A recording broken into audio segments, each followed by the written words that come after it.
အားလုံးမင်္ဂလာပါရှင် TCAP YouTube Channel မှာပြန်လည်ကြိုဆိုပါရစေကျွန်မကတော့ NG ပါကျွန်မဒီနေ့တင်ဆက်ပေးချင်တာကတော့ဘာသာပြန်စာအုပ်တစ်ခုဖြစ်တဲ့ 2 Years in the Forbidden City ကိုဆရာဘီးနွေကဘာသာပြန်ပေးထားတဲ့ကျွန်မနန်းတွင်သူဆိုတဲ့စာအုပ်ကလေးပဲဖြစ်ပါတယ်ရှင်စာအုပ်ကောင်းကလေးတစ်အုပ်ဖြစ်တဲ့အတွက်လိုက်ပါခန်းစားနားဆင်ပေးကြပါဦးရှင်ကျမနန်းတွင်သူဆောင်းဝစီရာညောင်ကုန်းညာငယ်ကလေ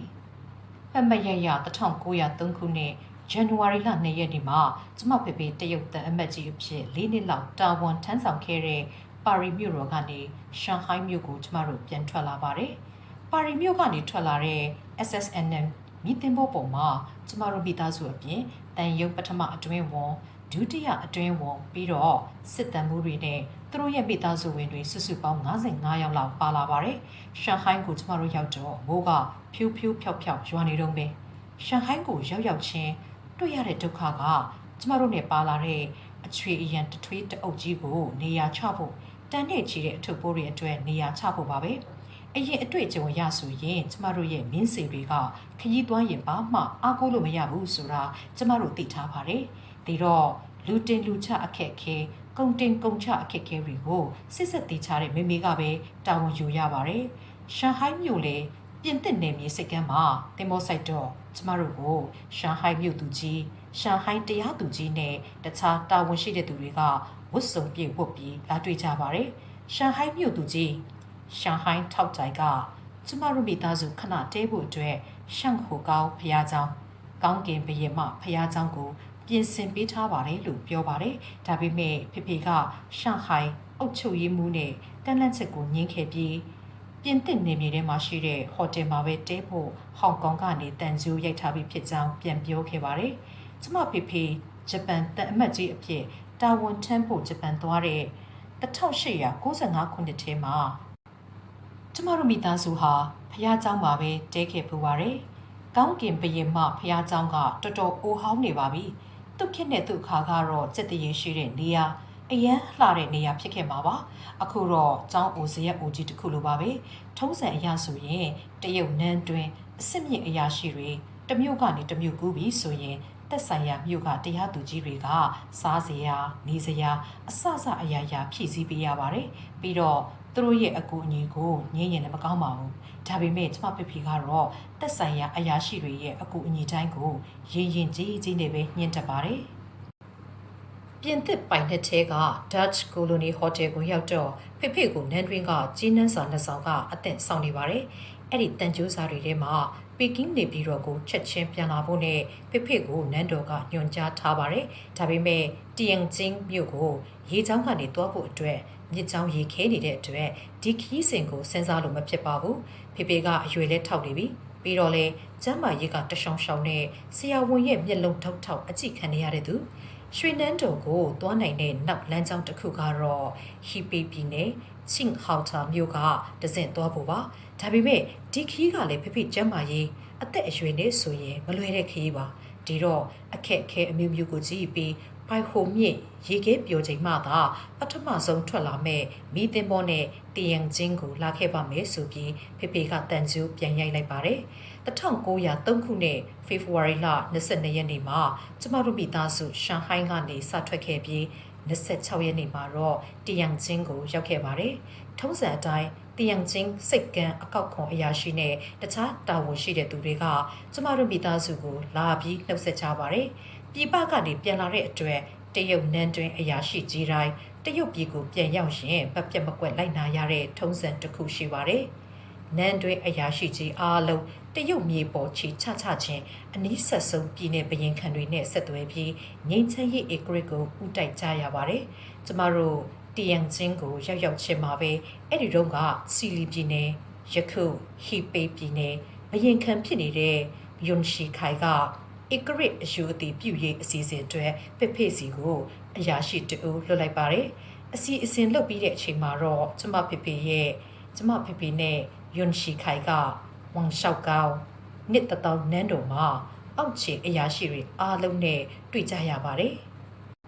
ပြီးတော့ဖေဖေကထုံးတဲ့အစဉ်လားတိုင်းဘ ရင်မင်းမြတ်ကိုနှုတ်ဆက်ဥတိုက်ရပါတယ်ဧကရစ်ကိုဥခိုက်ပြီးတော့ဖေကဘယင်မင်းမြတ်နဲ့မိဖုရားကြီးတို့ရဲ့တာချောင်းမာချောင်းကိုယွန်ရှိခိုင်ကိုမေးရပါတယ်ယွန်ရှိခိုင်ကလည်းဘယင်မင်းမြတ်နဲ့မိဖုရားနှစ်ပါးလုံးကိုစိတ်ဒုက္ခပြည့်စုံကြောင်းပြန်ဖြေပါတယ်ဒါဟာတရုတ်နန်းတွင်အစစ်မြင့်အရာရှိတွေတရုတ်ပြည်ကိုပြန်ရောက်တိုင်းလှုပ်ချရတဲ့ဧကရစ်ဥတိုက်တီကုန်းခံပါပဲကျမတို့မိသားစုတရင်ချင်းမှာ3ရက်လောက်နားပြီးတော့ပီကင်းကိုဖေဖော်ဝါရီလ23ရက်နေ့မှာရောက်ခဲ့ပါတယ်ပီကင်းရောက်တော့ဖေဖေကျမ်းမာရေးအခြေအနေကတော်တော်ဆိုးနေပါပြီကျမ်းမာရေးထူထူထောင်ထောင်ပြန်ဖြစ်ဖို့အတွက်ဖေဖေကခွင့်4လလောက်တောင်းတော့ဧကရစ်မဲတော်မိဖုရားကြီးကခွင့်ပြုပေးခဲ့ပါတယ်ပါရီကိုမသွားမီလေးမှာပဲအပိသက်ဆောက်ခဲ့တဲ့ပီကင်းကကျမတို့မိသားစုစံအိမ်က1900ပြည့်နှစ်ဘောက်ဆာတပုံထပွဲမှာမိရှုခံခဲ့ရပါတယ်ငွေစတသိန်းဖိုးလောက်ကျမတို့ဆုံးရှုံးခဲ့ရပါတယ်အပြင်အစင်ကအနောက်တိုင်းဆန်ပေမဲ့တရုတ်အငွေအသက်ဖုံးနေတဲ့ဆိုင်အသက်ပါအခုတော့ပီကင်းမြို့တော်ကတခြားဆိုင်အိမ်တစ်ခုကိုကျမတို့မိသားစုငားနေခဲ့ကြရပါတယ်ပါရီကိုမသွားမီ4ရက်လောက်အလိုမှအပိသက်ခဲ့တဲ့ကျမတို့ဆိုင်အိမ်အသက်ကိုဆုံးရှုံးခဲ့ရတာအရန်ဝမ်းနည်းဖို့ကောင်းပါတယ်ဒါပေမဲ့ဒီအဖြစ်ကဆန်းတော့မဆန်းပါဘူးတရုတ်နန်းတွင်အရာရှိကြီးတွေမကြာခဏတွေ့ရတတ်တဲ့လောကရန်တရားတစ်မျိုးပါပဲပီကင်းနန်းနေပြည်တော်မှာမူကြီးမှန်ွယ်တွေရဲ့ဆိုင်အိမ်တွေကိုမြေနေရတော်တော်လေးယူပြီးစောက်ထားတတ်ကြပါတယ်ပေါက်စာတပုံအရေးအခင်းတုန်းကမီးလောင်ခဲ့တဲ့ကျမတို့ရဲ့ဆိုင်အိမ်ဟောင်းကလည်းဒီအတိုင်းပါပဲအဆောင်ပေါင်း16ဆောင်ရှိပြီးအခန်းပေါင်း100နဲ့မှ85ခန်းရှိတဲ့ဆိုင်အိမ်ကြီးပါပဲတလောက်များတဲ့အခန်းတွေကိုကျမတို့ဘယ်လိုသုံးမလဲဆိုတာလူတွေကသိချင်ပါလိမ့်မယ်ကျမတို့ကမိသားစုများပါတယ်ပြီးတော့များပြားလှတဲ့အိမ်တော်ဝန်တွေစာရေးစာချီတွေချီမြန်တော်တွေယထာမောင်းသမားတွေဝေါ်ထန်အမှုထမ်းတွေရှိနေတဲ့အတွက်ဒီခန်း185ခန်းဆိုတာကိုကျမတို့ကောင်းကောင်းအသုံးချနိုင်ပါတယ်ကျမတို့စံအိမ်ဟောင်းမှာတရုတ်အစင်အလာအတိုင်းအဆောင်တွေရဲ့ဝန်းကျင်မှာဥယျာဉ်တွေရှိပါတယ်ရွှေငါးတွေလွတ်ထားတဲ့ဂျပန်တွေစိုက်ထားတဲ့ပေါင်ကူတံတားလေးတွေစောက်ထားတဲ့ရေကန်ငယ်ကလေးတွေလည်းရှိပါတယ်ကန်ငယ်လေးတွေရဲ့လမ်းတစ်ဖက်တစ်ချက်မှာလည်းမိုးပခပင်ကြီးတွေစိုက်ထားပါတယ်ပြီးတော့ရောင်စုံပန်းကင်းကြီးတွေကလည်းလေတိုက်တိုင်းဝေ့နေပါတယ်ဒီလိုအချိန်မျိုးမှကျမတို့ပါရီကထွက်ခဲ့ရတာပါ1899ခုနှစ်ဇွန်လမှာကျမတို့မိသားစုပါရီကိုဆက်ထွက်တော့ကျမတို့ဆိုင်အိမ်ရဲ့ပန်းကင်းတွေကလေတိုက်တိုင်းဝေ့စေမြင်သူတိုင်းကလည်းနှခါပြန်လှည့်ကြည့်နေရသေးပါပဲအခုတော့ပီကင်းမြို့တော်မှာကျမတို့ဆိုင်အိမ်ပိုင်းမရှိတော့ပါဘူးနောက်တော့ဖေဖေကသူ့အတွက်ဆိုင်အိမ်တော်တစ်လုံးရှာပေးဖို့မိတ်ဆွေတွေစီကိုကျင်းနှံ့ရိုက်ပြီးအကူအညီတောင်းပါတယ်စိတ်ကတိကအောက်ဖြစ်စရာတွေနည်းနည်းကျုံပြီးတော့မှကျမတို့ဆိုင်အစ်စ်တစ်လုံးကိုရလိုက်ပါတယ်နောက်ပိုင်းမှာအဲ့ဒီဆိုင်အိမ်တစ်ကြီးကနောက်ပိုင်းထင်ရှားတဲ့ဆိုင်အိမ်တစ်ခုဖြစ်လာပါတယ်ကျမတို့အခုရထားတဲ့အိမ်ကဘောက်ဆာတပုံထပြီးတဲ့နောက်မှာပြင်ပနိုင်ငံကြီးတွေနဲ့စာချုပ်ချွတ်ဆိုခဲ့တဲ့လီဟောင်ချန်းနေခဲ့တဲ့အိမ်တည်ဆုံးခဲ့တဲ့အိမ်ပါကျမတို့ကတရုတ်လူမျိုးတွေကတိတ်အယူသေးပါတယ်ဒါကြောင့်လီဟောင်ချန်းရဲ့ဆိုင်အိမ်မှာနေရင်ကန်ဆိုးမိုးမောင်ကြလိမ့်မယ်လို့ယုံကြည်နေကြတော့လီဟောင်ချန်းတည်ပြီးတဲ့နောက်ပိုင်းမှာအဲ့ဒီဆိုင်အိမ်မှာဘယ်သူမှမနေရဲခဲ့ဘူးကျမတို့မိသားစုကပထမဆုံးပါဒါပေမဲ့တိတ်မကြခင်မှာပဲအဲ့ဒီဆိုင်အိမ်ကြီးမှာနေရတာဟန်ကြပန်ကြဖြစ်လာပါတယ်လီဟောင်ချန်းရဲ့ဆိုင်အိမ်မှာနေခဲ့တဲ့တလျှောက်လုံးဘာမှကြောက်စရာလှန့်စရာမရှိခဲ့ပါဘူးဒါပေမဲ့ကျမကတော့ဘယ်တော့အခါမှပြန်မရနိုင်တော့တဲ့ပထမဆိုင်အိမ်အကြောင်းကိုပဲနာနာကျင်ကျင်နဲ့တွေးမိပါတယ်ကျမဖေဖေကမင်းမူတန်းတူပါဒါလောက်များတဲ့ပတ်စံကိုပြန်ရှာဖို့ဆိုတာမတွေးရပါဘူးမင်းမူတန်းဆိုတာကလည်းနိုင်ငံအတွက်တာဝန်ထမ်းဆောင်နေတဲ့အချိန်မှာကိုရန်ရဲ့အရေးကိုရောမိသားစုရဲ့အရေးကိုပါထည့်တွက်လို့မရပါဘူးတာဝန်ကြောင့်ပုဂ္ဂိုလ်ရေးအရာဆုံးရှုံးနေကြရရင်တောင်မှစောရကမတက်ပဲအန်ကျိတ်တင်းခံနေကြရတဲ့သူတွေပါ1903ခုနှစ်မတ်လမှာတော့တားမြစ်မြို့တော်ကမင်းသားကြီးချင်းနဲ့တားဖြစ်သူမင်းသားစိုက်ဆောင်တို့ကကျမတို့ကိုလာတွေ့ပါတယ်ပြီးတော့ကျမမေမေနဲ့ကျမညီမလေး3ဦးလုံးကိုလည်းမေတော်မိဖုရားကြီးက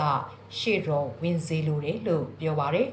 မေတော်မိဖုရားကြီးရှေ့မှအခစားဝင်နိုင်ဖို့အတွက်မတ်လ2ရက်နေ့မနေ့6နာရီဆိုရင်လွေရသည့်စံအိမ်တော်ကိုအသင့်ရောက်နေရပါလိမ့်မယ်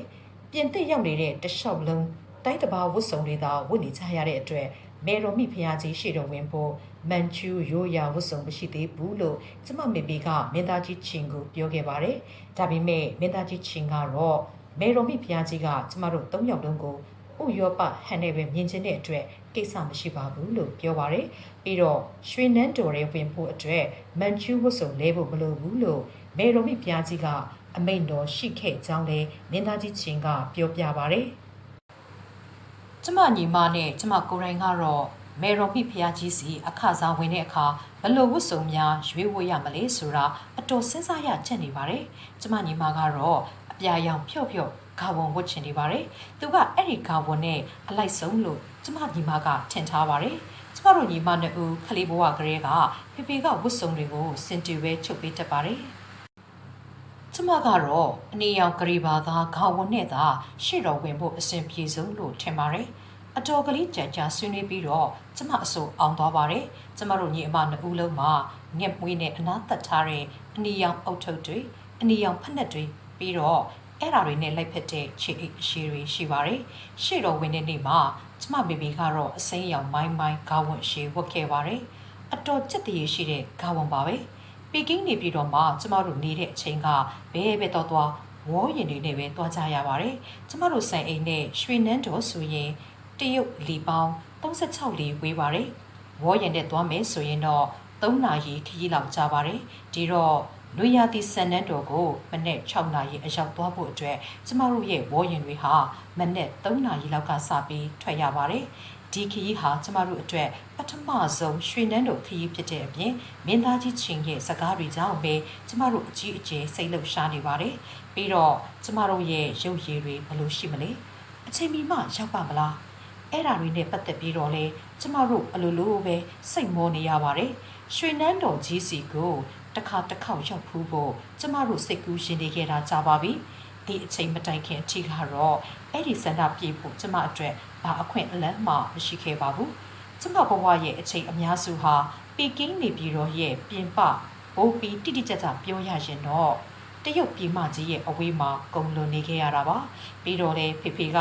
ကျမနဲ့ညီမလေးနှစ်ဦးလုံးကိုအစိုးရရဲ့မန်ချူကလေးငယ်များဝေးစင်းရဲနဲ့မှထည့်မထားပါဘူး။ဒါကြောင့်မေတော်မိဖျက်ခေါင်ကြီးကကျမတို့မိသားစုပါရီကနေပီကင်းနေပြီးတော့စီပြန်ရောက်မှသာအမတ်ကြီးယူကန်စီမှာသမီးနှစ်ယောက်ရှိပါလားဆိုတာကိုလည်းသိခဲ့ရတာပါ။ကျမတို့ညီအမနှစ်ဦးရဲ့နာမည်တွေကိုမန်ချူအစိုးရကလေးမွေးစင်းစာအုပ်မှာမထည့်ထားတဲ့အတွက်ဖေဖေမှာအကြောင်းပြချက်2ရက်ရှိပါတယ်။ပထမအကြောင်းပြချက်ကကျမတို့ကိုပညာကောင်းကောင်းသင်စေခြင်းနဲ့စေတနာပါ။ကျမတို့ပညာကောင်းကောင်းသင်မှုအတွက်ဖေဖေရွေးခဲ့ရတဲ့တခုတည်းသောနီလန်းဟာကျမတို့ရှိမှန်းမေတော်မိဖျားကြီးကိုအသိမပေးဖို့ပဲဖြစ်ပါတယ်။နောက်တစ်ကြောင်းကမန်ချူနန်တွင်ဒလီကြောင့်ပါ။နန်တွင်ဒလီထုံးစံအရဒုတိယအဆင့်နဲ့အထက်မူကြီးမှတ်ရတွေရဲ့သမီးတွေဟာအသက်14နှစ်ပြည့်တာနဲ့နန်တွင်ဝင်ရပါတယ်။နန်တွင်ဝင်လာတဲ့မူကြီးမှတ်ရတွေရဲ့သမီးပြူတွေကိုအေကရစ်ကကိုလုတ်တော်အဖြစ်ရွေးချယ်တော်ကောက်တက်ကြပါတယ်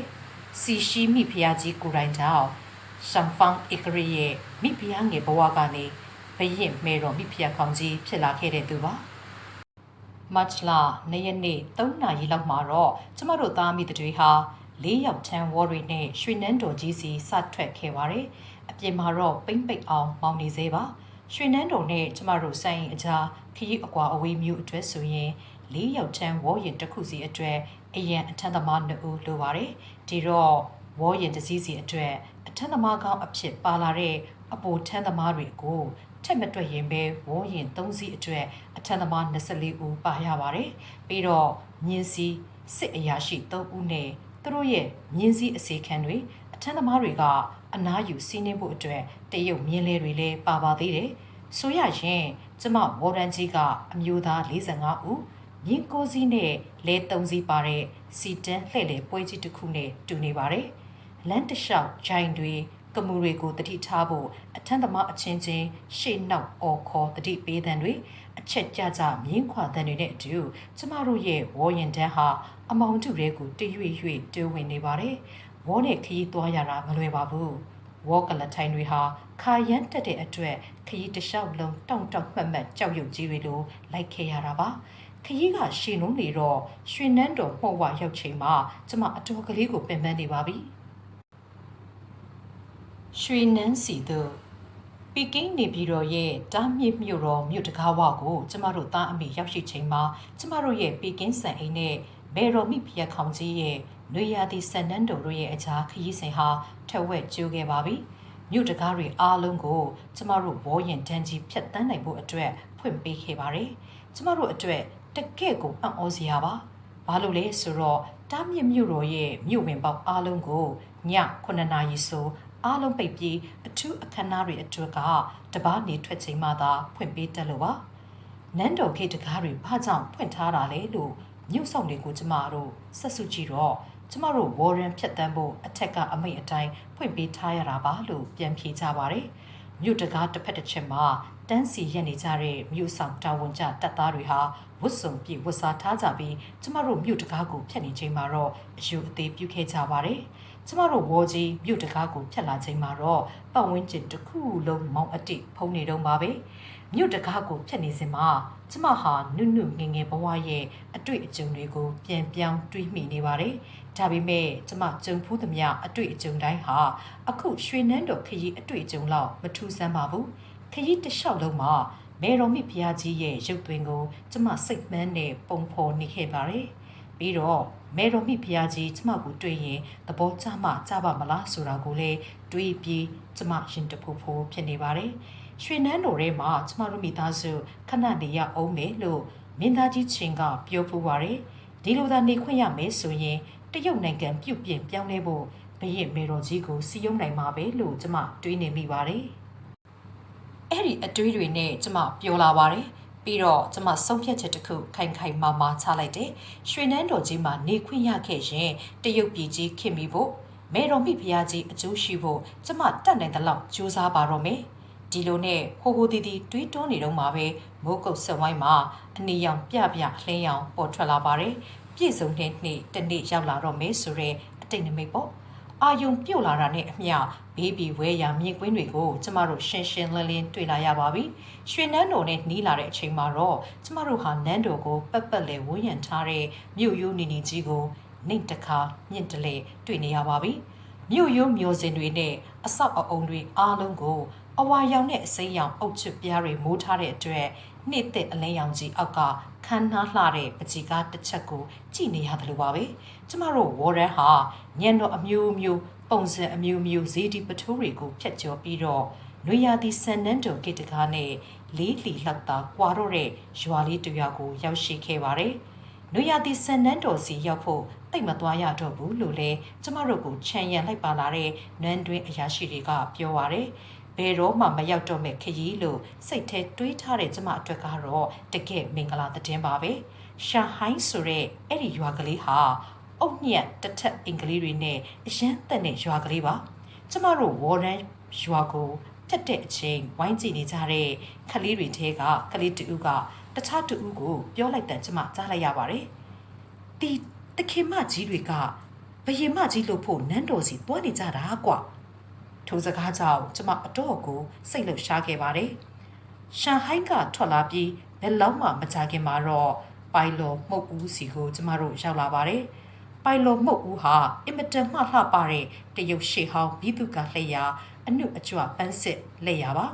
ပိုင်လော်မုတ်ဦးကနေကြည့်ရင်ရှေ့ခိုက်100လောက်မှရှိတဲ့နန်းမြို့တကားကိုစမြင်နေရပါပြီဒီနန်းမြို့တကားတွေကိုနန်းတော်ပတ်လည်ဝန်းရံထားတဲ့မြို့ရိုးတိုင်းကိုထွင်းပြီးဆောက်ထားတာပါအလဲကပင်မမြို့ဝင်ပေါက်ကြီးရှိပြီးဘေးတစ်ဖက်မှာတော့မြို့ဝင်ပေါက်အငယ်2ပေါက်ရှန်ထားပါတယ်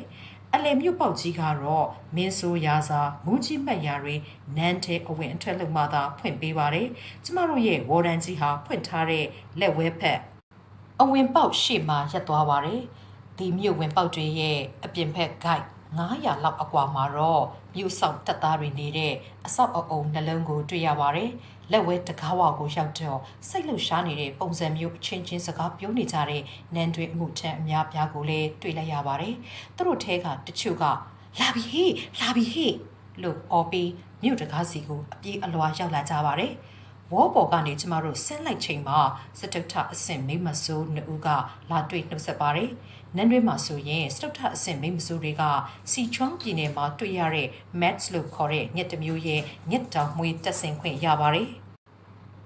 ကျမတို့ကိုလာနှုတ်ဆက်တဲ့စတုထအဆင့်မိမဆိုး2ယောက်နဲ့အတူအစိမ်းရောင်ပိုးသားလိုက်ကာတွေကိုစီသေးလာတဲ့မိမဆိုးငယ်10ဦးလည်းအတူပါလာပါတယ်ကျမတို့ဝေါ်ကလထိုင်ပေါ်မှာထိုင်နေတော့မိမဆိုးငယ်တွေဟာပိုးသားလိုက်ကာတွေကိုဝေါ်ရင်ပတ်ပတ်လေးမှာလိုက်တက်ပါတယ်ကျမတို့အတွက်ပိုးသားလိုက်ကာတွေယူသွားဖို့မေတော်မိဖျက်ခေါင်ကြီးကိုရိုက်အမိန့်ရှိလိုက်ပုံပါပါတယ်ကျမတို့ကိုဘလောက်အလေးထားကြောင်းဘရင်ပေတော်ကြီးကပြလိုက်တဲ့သဘောပါကျမတို့ကိုလာကြိုတဲ့မိမဆိုးအမှုထက်နှစ်ဦးဟာအတော့ကိုယဉ်ကျေးလာပါတယ်မြို့တကားတစ်ဖက်တစ်ချက်မှာရက်ပြီးနန်းမြို့ရင်းဝင်ဖို့ကျမတို့ကိုဖိတ်ပါတယ်မြို့တကားကိုကြော်လာတော့စတူယန်ပေ300ကျော်လောက်ရှိမဲ့ပန်းခင်းတွေနဲ့အလှဆင်ထားတဲ့နန်းတွင်ရင်ပြင်တစ်ခုစီကိုရောက်လာပါတယ်ကျမတို့နန်းမြို့ထဲဝင်လာတဲ့မြို့တကားတွေရဲ့ဆန့်ကျင်ဘက်တစ်ဖက်မှာအခြားမြို့ရိုးတွေလိုပဲဝင်းပေါက်3ပေါက်ပါတဲ့မြို့ရိုးနေနေကြီးတစ်ခုတွေ့ရပါတယ်အဲ့ဒီအနေရောင်အုပ်မြို့ရိုးရဲ့ဝဲရာတစ်ဖက်တစ်ချက်မှာတော့ဧည့်ဆောင်အဖြစ်အသုံးပြုတဲ့အခန်း12ခန်းပါခေါင်နှိပ်တန်လျာအဆောက်အအုံနှလုံးကိုတွေ့ရပါတယ်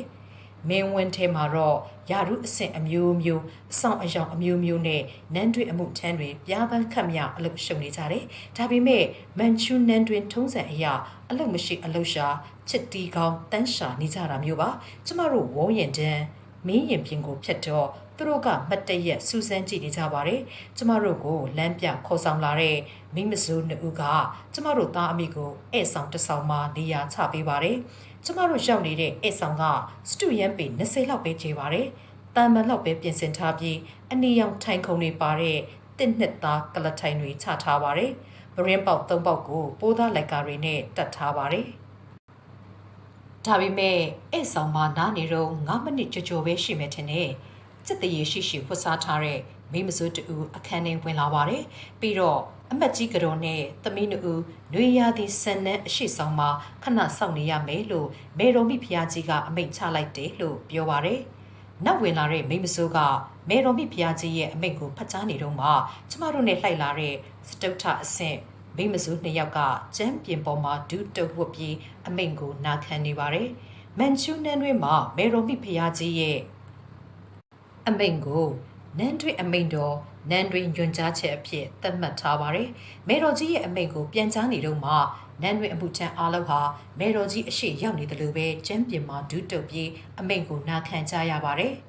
အမိန့်ပြန်ပြီးတော့မိမဆိုးတွေကကျမတို့သားအမိကိုနွေရာသီဆန်နန်းတော်အရှိဆောင်ကိုလိုက်ပို့ပေးပါတယ်။အရှိဆောင်တစ်ခုလုံးကိုလှလှပပပုံဖော်ထားတဲ့ပြိဘောဂါတွေနဲ့ဆင်ရင်ထားပါတယ်။စပွဲတွေကလထိုင်တွေကိုအပြာရောင်ပိုးသောပြုတ်ပြုတ်နဲ့လွှမ်းထားပါတယ်။အခန်းတစ်ခုလုံးကိုအရွယ်မျိုးစုံပုံစံမျိုးစုံဆန္နာရည်တွေချိတ်ဆွဲထားပါတယ်။ကျမရည်ကြည့်တော့အားလုံးပေါင်းနာရီ14လုံးရှိပါတယ်။ခဏနေတော့ကျမနားနေတဲ့အရှိဆောင်တဲ့ကိုအစီခံမိန်းကလေး2ဦးကဝင်လာပြီးမေတော်မိဖုရားကြီးဝတ်လဲတော်လဲနေတဲ့အတွက်ခဏလောက်စောက်ရမယ်လို့ပြောပါရယ်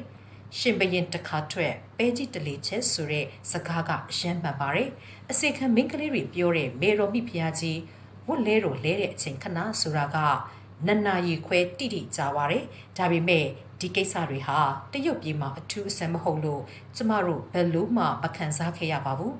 မေတော်မိဖုရားကြီးဝတ်လဲတော်လဲနေတဲ့အချိန်မှာအရှိဆောင်သေးကိုမိမစိုးတယောက်ပြီးတယောက်ဝင်လာပြီးစားစရာတောက်စရာတွေတစ်မျိုးပြီးတစ်မျိုးလာချပေးပါတယ်။မေတော်မိဖုရားကြီးကကျမတို့သားအမိအတွက်ပို့ခိုင်းလိုက်တာလို့လည်းပြောပါတယ်။ပြီးတော့မရင်မေတော်ကြီးဟာအလေမှာပလေးမြုပ်ထားတဲ့ရွှေလက်စွပ်တခွင်းစီကိုလည်းကျမတို့ကိုတနာတော်မူပါသေးတယ်။နောက်ဆုံးတော့ကျမတို့စီကိုနန်တွင်မိမဆိုထိန်ကြီးလှီလျံရင်းဝတ်ဆောင်အပြည့်နဲ့ရောက်လာပါတယ်။နန်တွင်မိမဆိုထိန်ကြီးလှီလျံရင်းဟာအနီရောင်ဖဲပြားနဲ့ဒေါင်းမီဆင်ခွင့်ရတဲ့တူဦးထီသောမိမဆိုးဖြစ်ပြီးနန်းတလီအရာဒုတိယအဆင့်နန်းတွေအရာရှိတူပါလီလျံရင်းဟာအယုတ်ဆိုးလာတယ်လို့အိုလဲအိုစားနေပါပြီသူ့မျက်နှာမှာအရည်အတွန့်တွေအပြည့်ပါပဲဒါပေမဲ့သူ့ရဲ့နေပုံထိုင်ပုံလှုပ်ရှားပုံတွေကစက်တရေရှိပါတယ်မေတော်မိဖျက်ခေါင်ကြီးကျမတို့ကိုတိတ်မကြမီပါပဲတွေ့မယ်လို့လီလျံရင်းကပြောပါတယ်ပြီးတော့မေတော်မိဖျားကြီးပေးလိုက်တဲ့ကြောက်စိမ့်လက်စွပ်ကိုလည်းပေးပါတယ်တလောက်တန်ဖိုးကြီးတဲ့လက်ဆောင်တွေကိုမေတော်မိဖုရားကြီးကကျမတို့ကိုမမြင်ဖူးခင်ကလေးကပေးနေတယ်ဆိုတော့ ကျမတို့လည်းအတော်ကလေးကိုအံ့အားသင့်နေမိပါတယ်ပြီးတော့ဘရင်မေတော်ကြီးရဲ့ရိတ်ရုံးမှုအတွက်လည်းကျမတို့ကြည်နဲ့တာယာနေမိပါတယ်နန်းတွင်မိမဆိုးထိန်လီလီယန်ရင်ထွက်ခွာသွားပြီးတဲ့နောက်မှာနန်းတွင်အထိန်တော်နှစ်ဦးကျမတို့အဆောင်လေးကိုဝင်လာပါတယ်မင်းသားစုကြီးချင်းရဲ့သမီးတွေပါပြီးတော့ကျမတို့သားအမိတရုတ်စကားပြောနိုင်သလားဆိုပြီးကျမတို့ကိုဧည့်ခံနေတဲ့မိမစိုးနှစ်ယောက်ကိုမေးလိုက်ပါတယ်ကျမတို့အတွက်ရည်စရာတိတ်ကောင်းတဲ့မိကုံမျိုးပါဒါနဲ့ပဲကျမကတခြားဘာသာစကားတွေကိုလည်းနားလည်ပြီးမယ်မိခင်ဘာသာစကားဖြစ်တဲ့တရုတ်စကားကိုလည်းကောင်းကောင်းပြောနိုင်ကြောင်းပြန်ပြောလိုက်ပါတယ်တရုတ်စကားကိုနန်းတွင်းသူတွေလိုပြောနိုင်တဲ့အတွက်ကျမတို့ကိုအပြူဒေါ်ကြီးတွေကအံ့ဩသွားပုံရပါတယ်ပြီးတော့ကျမတို့ကလည်းရွှေနန်းတော်ထဲမှာအသိပညာရယူခွင့်ကတ်တန့်ခံထားရတဲ့ဘာမှမသိနားမလည်တဲ့သူတွေရှိနေတယ်ဆိုတာတွေ့လိုက်ရတဲ့အတွက်အရန်အံ့အားသင့်မိသွားပါတယ်ကျမအတွေ့မဆုံးမိမှာပဲနန်းထွေးအပြိုတို့တွေကဘရင်မေတော်ကြီးကျမတို့နဲ့တွေ့ဖို့စောင့်နေပြီလို့ပြောပါတယ်။ဒါနဲ့ပဲကျမတို့ဟာနားနေဆောင်ကနေခတ်သွက်သွက်ပဲထွက်လာခဲ့ရပါတယ်။ကျမတို့ပထမဖျက်လျှောက်ဖူးတဲ့နန်းရင်ပြလိုမျိုးရင်ပြင်၃ခုကိုဖျက်ပြီးနောက်တော့အနုစိတ်ထုထွင်းထားတဲ့ပန်းလက်ရာတွေအပြည့်ရှိတဲ့နန်းဆောင်ကြီးတစ်ခုစီကျမတို့ရောက်လာပါတယ်။လေးသားဆောင်တစ်လျှောက်မှာကျွဲကြိုနဲ့လှုပ်ထားတဲ့မီးတိုင်ကြီးတွေကိုချိတ်ထားပါတယ်။လေးသားဆောင်ကိုလည်းအလှဆင်ကြောက်စိမ့်ပွင့်လေးတွေချိတ်ထားပြီးပိုးချီလုံးလေးတွေအနားချထားတဲ့အနီရောင်ပိုးထေစာတွေကိုဆင်ထားပါတယ်။နန်းဆောင်ကြီးရဲ့ဘယ်ညာတစ်ဖက်တစ်ချက်မှာအလွန်လှပတဲ့နန်းဆောင်ငင်တစ်ခုကကပ်လျက်ရှိနေပါတယ်။နန်းဆောင်မကြီးရဲ့တကားဝမှာတော့မင်းသားကြီးချင်းရဲ့သမီးတွေလိုဝတ်ဆင်ထားတဲ့နန်းတွင်းသူတစ်ယောက်ကျမတို့ကိုစောင့်နေပါတယ်။တခြားနန်းတွင်းသူတွေနဲ့မတူတဲ့အချက်ကကျမတို့ကိုစောင့်ကြည့်နေတဲ့နန်းတွင်းသူဟာအမတန်ရဲ့ဖိနစ်ပုံပါတဲ့စတိုးစင်ထားတာပါအဲ့ဒီနန်းတွင်းသူကကျမတို့ကိုရီရီပြုံးပြုံးနဲ့ကြိုဆိုပါတယ်ပြီးတော့အနောက်တိုင်းရင်ကျေးမှုအတိုင်းပဲကျမတို့ကိုဖက်လဲတကင်းနဲ့လက်ဆွဲနှုတ်ဆက်ပါတယ်နောက်ပိုင်းမှာတော့အဲ့ဒီနန်းတွင်းသူကဧကရစ်ကွမ်ဆူရဲ့မိဖုရားလို့ကျမတို့သိခဲ့ရပါတယ်မေတော်ကြီးကရှင်တို့ကိုကြွဖို့ကျမကိုလွှတ်လိုက်တာပါလို့မိဖုရားကကျမတို့ကိုပြောပါတယ်မိဖုရားရဲ့စကားအပြောဆိုဟာအလွန်ယဉ်ကျေးလာတယ်လို့ပြောဆိုပုံကလည်းအလွန်ကိုစက်တရေရှိလာပါတယ်ဒါပေမဲ့မိဖုရားရဲ့ရုပ်ရည်ဟာရွက်ကျန်းရည်ကျူသားသားလောက်ပါပဲအဲ့ဒီအချိန်မှာပဲနန်းဆောင်တွေကနန်းတော်ရှေ့တော်ဝင်စီဆိုတဲ့အတန်ကျေလောင်စွာပေါ်ထွက်လာပါတယ်နန်းဆောင်ကြီးတဲ့ရောက်တော့ပန်းရောင်ပီအိုနီပန်းပွင့်ပုံတွေချီထိုးရက်လုပ်ထားတဲ့အဝါရောင်ဖဲသားခေါင်းဝတ်ဆင်ထားတဲ့စီရှိမေမေကြီးကိုတွေ့ရပါတယ်မေတော်ဖုရားကြီးဟာပလဲတစ်ဖက်ကြောက်စိမ့်တစ်ဖက်ပန်းပွင့်ပုံတွေကိုထည့်သွင်းထားတဲ့စတိုးကိုပန်းထားပါတယ်စတိုးရဲ့ဝဲဖက်မှာပလဲမိတ်တွေအနားချထားပြီးစတိုးအလေမှာတော့အရှိအသွေးကောင်းလာပြီးကြောက်စိမ့်နဲ့လှုပ်ထားတဲ့အမထငဲ့ရုပ်ကိုထည့်ထားပါတယ်။အဝါရောင်ဖဲသားခေါင်းပေါ်မှာတော့ကျမမြင်ဖူးသမျှတန်ဖိုးအကြီးဆုံးနဲ့အလှဆုံးလို့ဆိုနိုင်တဲ့အပေါ်ယုံဝတ်စုံကိုဝတ်ထားပါတယ်။မေတော်မိဖုရားကြီးရဲ့အပေါ်ဝတ်ယုံလွာကိုစာဝါငှက်ဥလောက်ရှိတဲ့အလုံးတူအယောင်တူပလဲ3500အလုံးလောက်ကိုစီချေထားပြီးကြောက်စိမ့်ဆွဲသီးတွေတက်ထားပါတယ်။မေတော်မိဖုရားကြီးရဲ့ရာဖက်လက်တကြွေးနဲ့လက်သမ်းမှာတော့3လက်မလောက်ရှိတဲ့ရွှေသားအတိလက်သေးကားတွေကိုဆင်ထားပြီးလက်ဝဲဖက်လက်ချောင်းတစ်ချောင်းမှာတော့ကြောက်စိမ့်နဲ့လှုပ်ထားတဲ့အရွယ်အစားတူလက်သေးကားနှစ်ခုကိုတက်ထားပါတယ်။မေတော်မိဖုရားကြီးရဲ့ခြေနှင်းဆက်ကြားကိုတောပလဲဘိတ်အနားစာတွေနဲ့ချထားပြီးရောင်စုံကြောက်စိမ့်ပွင့်တွေစီချေထားပါတယ်။ကျမတို့ကိုတွေ့တော့မေတော်မိဖုရားကြီးကတလွန်ပေါ်ကနေထပြီးလက်ဆွဲနှုတ်ဆက်ပါတယ်။ကျမတွေ့ဖူးသမျှတော့မေတော်မိဖုရားကြီးရဲ့အပြုံးဟာအလှဆုံးပါ။မေကြီးကကျမတို့တွေမန်ချူနန်တွင်ဒလိထုံးစံတွေကိုနားလည်နေတဲ့အတွက်အယံအံ့ဩနေပါတယ်။ပြီးတော့နိုင်ငံခြားမှာအနေချပေမဲ့မင်းကြီးကတော်ရဲ့သမီးတွေဟာတရုတ်စကားကောင်းကောင်းပြောနိုင်တယ်လို့လိမ္မာရင်ကြီးကြပါတယ်လို့စီရှိမေကြီးကမေကိုပြောပါတယ်။နောက်တော့မေတော်မိဖုရားကြီးကကျမလက်နှစ်ဖက်ကိုဆုပ်ကျမမျက်နှာကိုစူးစူးဝဝကြည့်ပြီးပြုံးပါတယ်။ကျမရဲ့ပါးနှစ်ဖက်ကိုလည်းနမ်းပါတယ်။ပြီးတော့မင်းကြီးကတော်ရဲ့သမီးနှစ်ဦးကိုနန်းတွင်ခေါ်ထားခြင်းကြောင့်မေတော်မိဖုရားကြီးကမေစီကခွင့်တောင်းပါတော့တယ်။ကျမတို့သားအမိတွေလည်းအတော့ကိုဝမ်းသာပြီးဒီလိုမြစ်တာထားတဲ့အတွက်မေတော်မိဖုရားကြီးကိုကျေးဇူးတင်ကြောင်းပြောလိုက်ပါတယ်။မေတော်မိဖုရားကြီးကကျမတို့ဝတ်ထားတဲ့ပါရီဂါဝန်တွေအကြောင်းကိုမေးပါတယ်။နန်းတွင်မှာအဲ့ဒီလိုဂါဝန်မျိုးတွေတွေ့ရခဲ့တဲ့အတွက်အမြဲတမ်းဝတ်ဆင်ထားရမယ်လို့လည်းမိန့်ပါတယ်။အထူးသဖြင့်မေတော်မိဖုရားကြီးကကျမတို့ညီအမရဲ့ လူဝီ15တောက်မြစ်ဖက်နှက်တွေကိုအတော်ကလေးသဘောတွေ့နေပါတယ်မိဖုရားကြီးနဲ့အလာပါတလာပါပြုံးနေကြတဲ့အချိန်မှာပဲခက်လက်လက်မှရက်နေတဲ့ခန့်ခန့်ညာညာအမျိုးသားတဦးကိုလည်းတွေ့လိုက်ရပါတယ်သူကတော့မန်ချူဧကရစ်ကွမ်ဆူပါမေတော်မိဖုရားကြီးကကျမတို့ကိုကွမ်ဆူဧကရစ်နဲ့မိတ်ဆက်ပေးပါတယ်ကျမတို့ကိုလက်ဆွဲနှုတ်ဆက်တော့ဧကရစ်ကရှက်ရွံ့ရွံ့ဖြစ်နေတဲ့ပုံရပါတယ်ဧကရစ်ကွမ်ဆူဟာအရက်9ပေ9လက်မှလောက်ရှိပါတယ်ခန္ဓာကိုယ်သေးသေးတွေ့တွေ့ပြီးမဲ့တမပုံရပါတယ်။မျက်မှောင်ဆူးရှာတဲ့မျက်လုံးတွေနဲ့စိတ်ရှိတဲ့ပါးစပ်ရှိပါတယ်။နာရန်ပေါ်ပေါ်မဟာနဖူးပိုင်ရှင်တူဖြစ်ပြီးခြုံကြည့်လိုက်ရင်တော့ခက်ညားတဲ့သူပါ။ဧကရစ်ကွမ်ဆူနဲ့မိတ်ဆက်ပြီးတဲ့နောက်မေတော်မြတ်ဖျားကြီးကဧကရစ်ကိုဝန်ဆွေရာ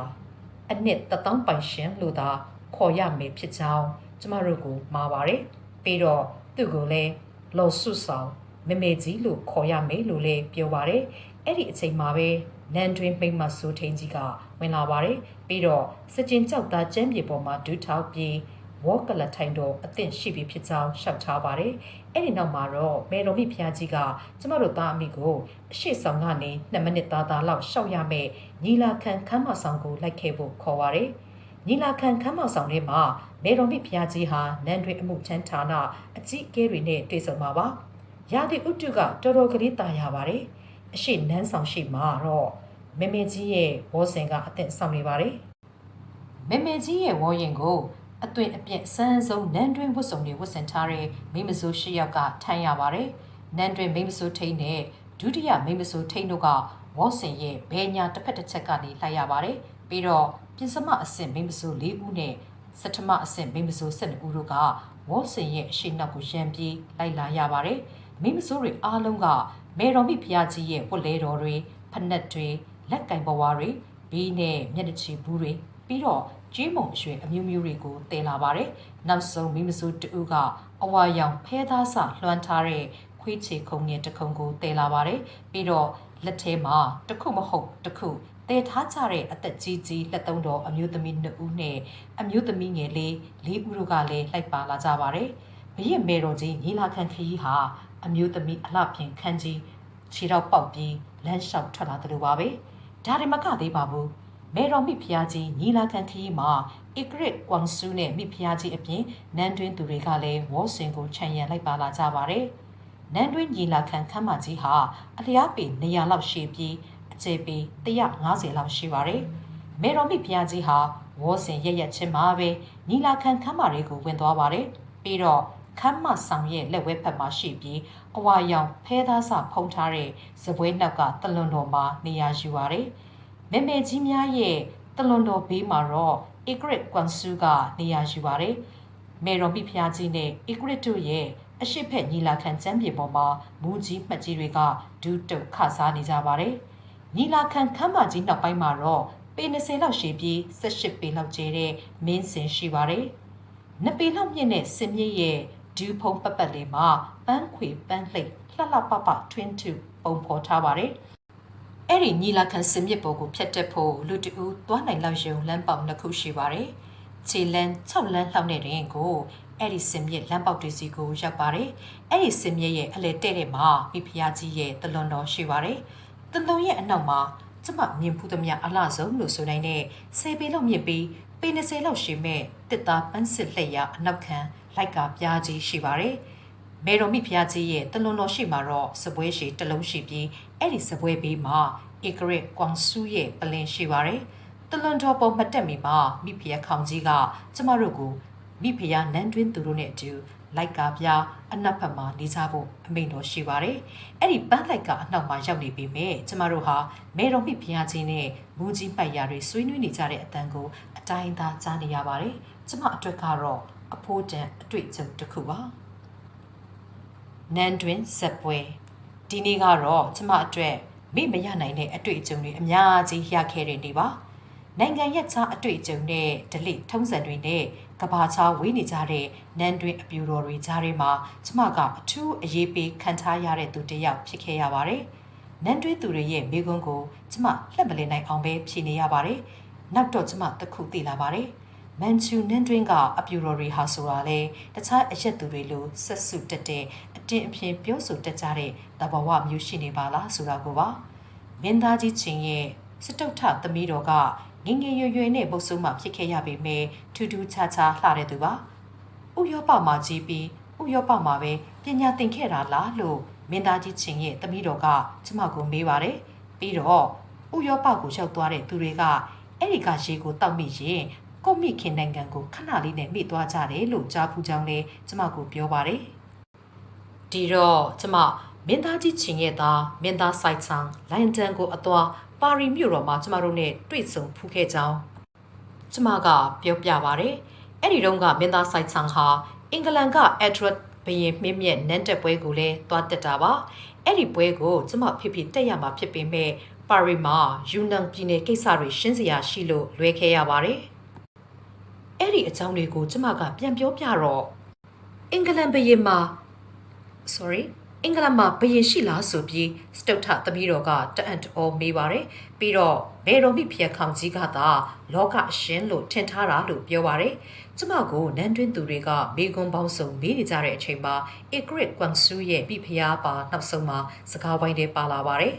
တော်တော်ခက်တာပဲလို့မိဖုရားကစတုထသမီးတော်နန်းတွင်းသူကိုပြောပါတယ်နိုင်ငံတိုင်းမှာအုပ်ချုပ်သူတွေရှိတယ်လို့တချို့နိုင်ငံတွေကဆိုရင်သမ္မတနိုင်ငံဖြစ်ပြီးမန်ချူနန်းတော်နဲ့ယင်းဒီခင်မင်းတယ်လို့လည်းမိဖုရားကပြောပါတယ်ပြီးတော့သူကကမ္ဘာနိုင်ငံတွေရဲ့ရာဇဝင်တရုတ်ဘာသာပြန်တွေကိုဖတ်ဖူးတယ်လို့လည်းဆိုပါတယ်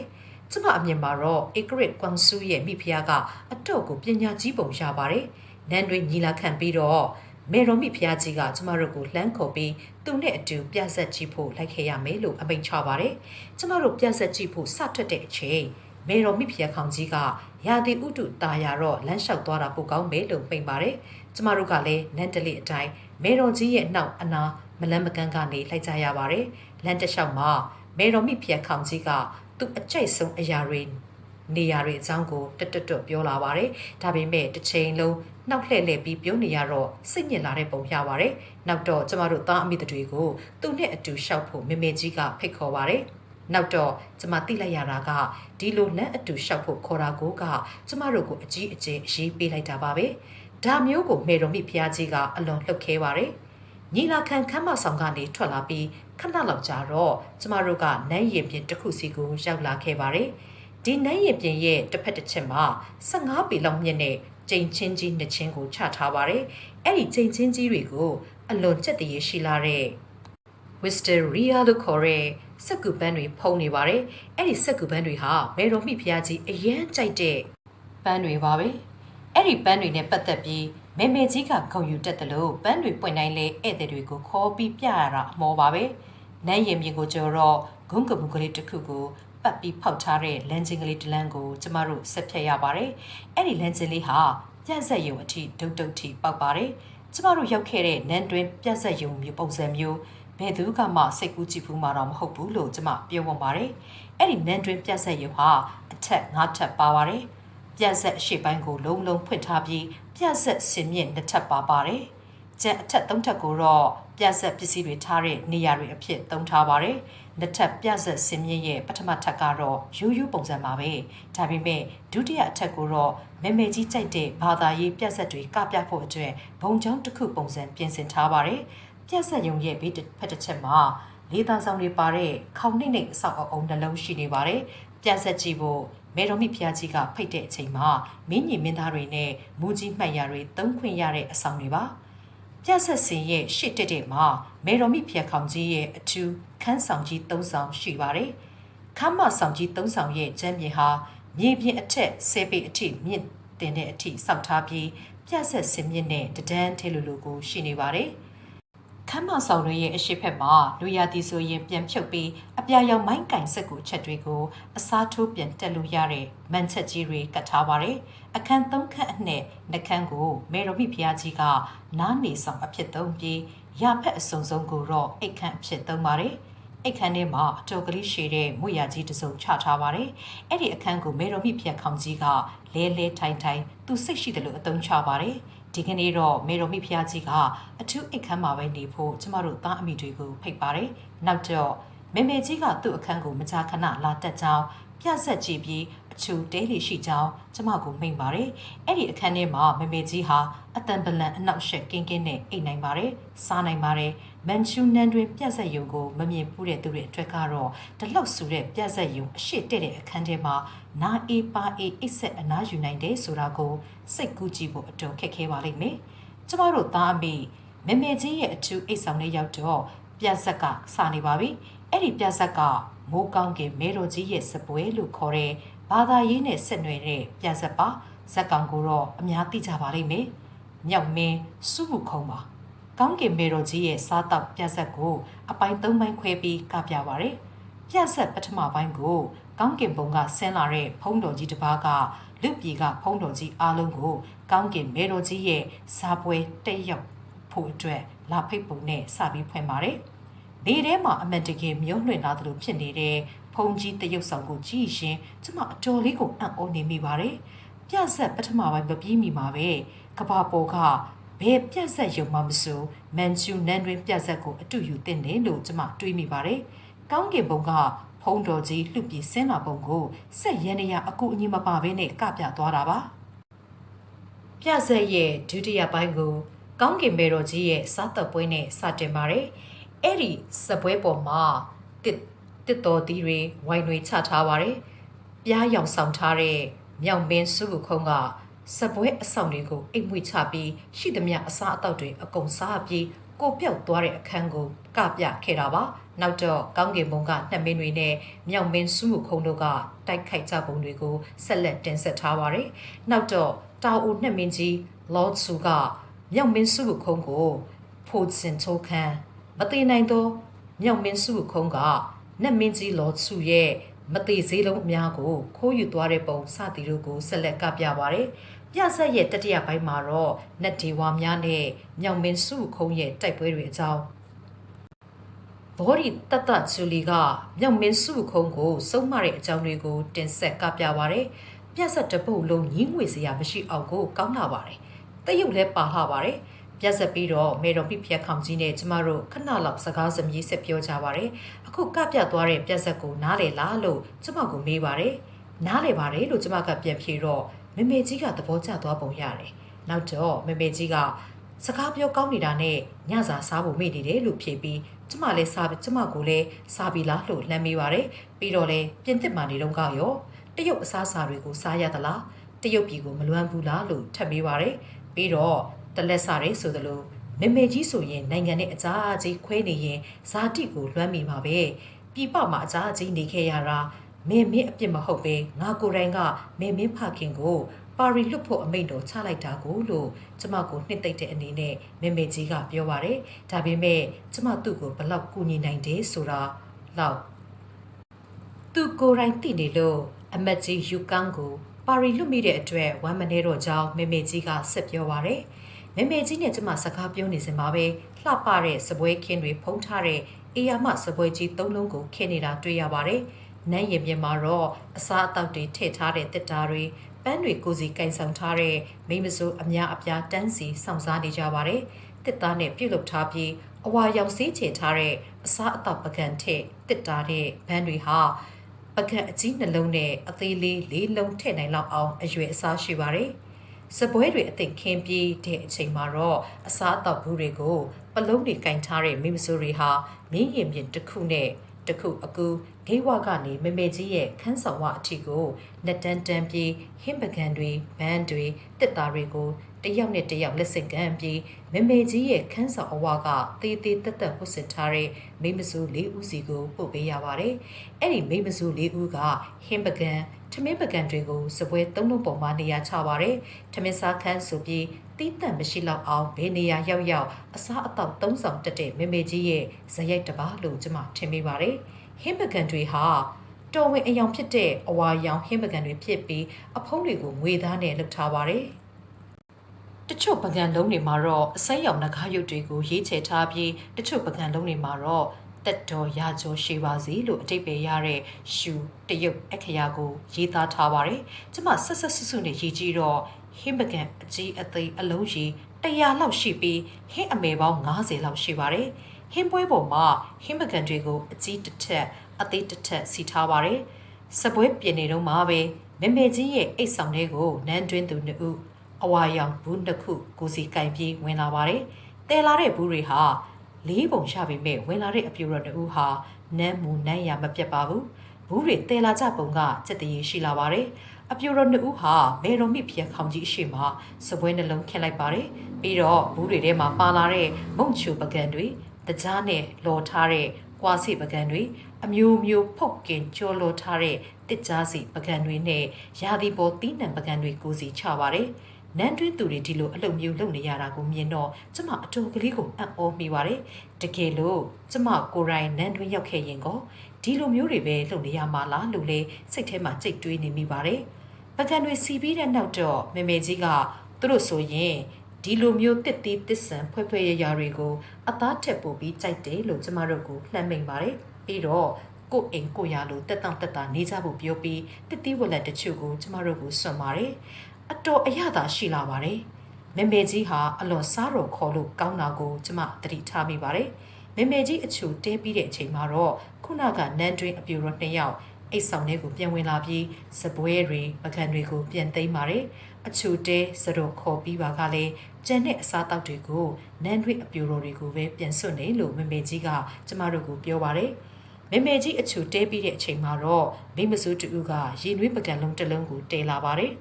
်ပကံလုံးရဲ့အဖုံးနဲ့အောက်ခံပကံပြားကိုရွှေအစ်စ်နဲ့လှုပ်ထားပါတယ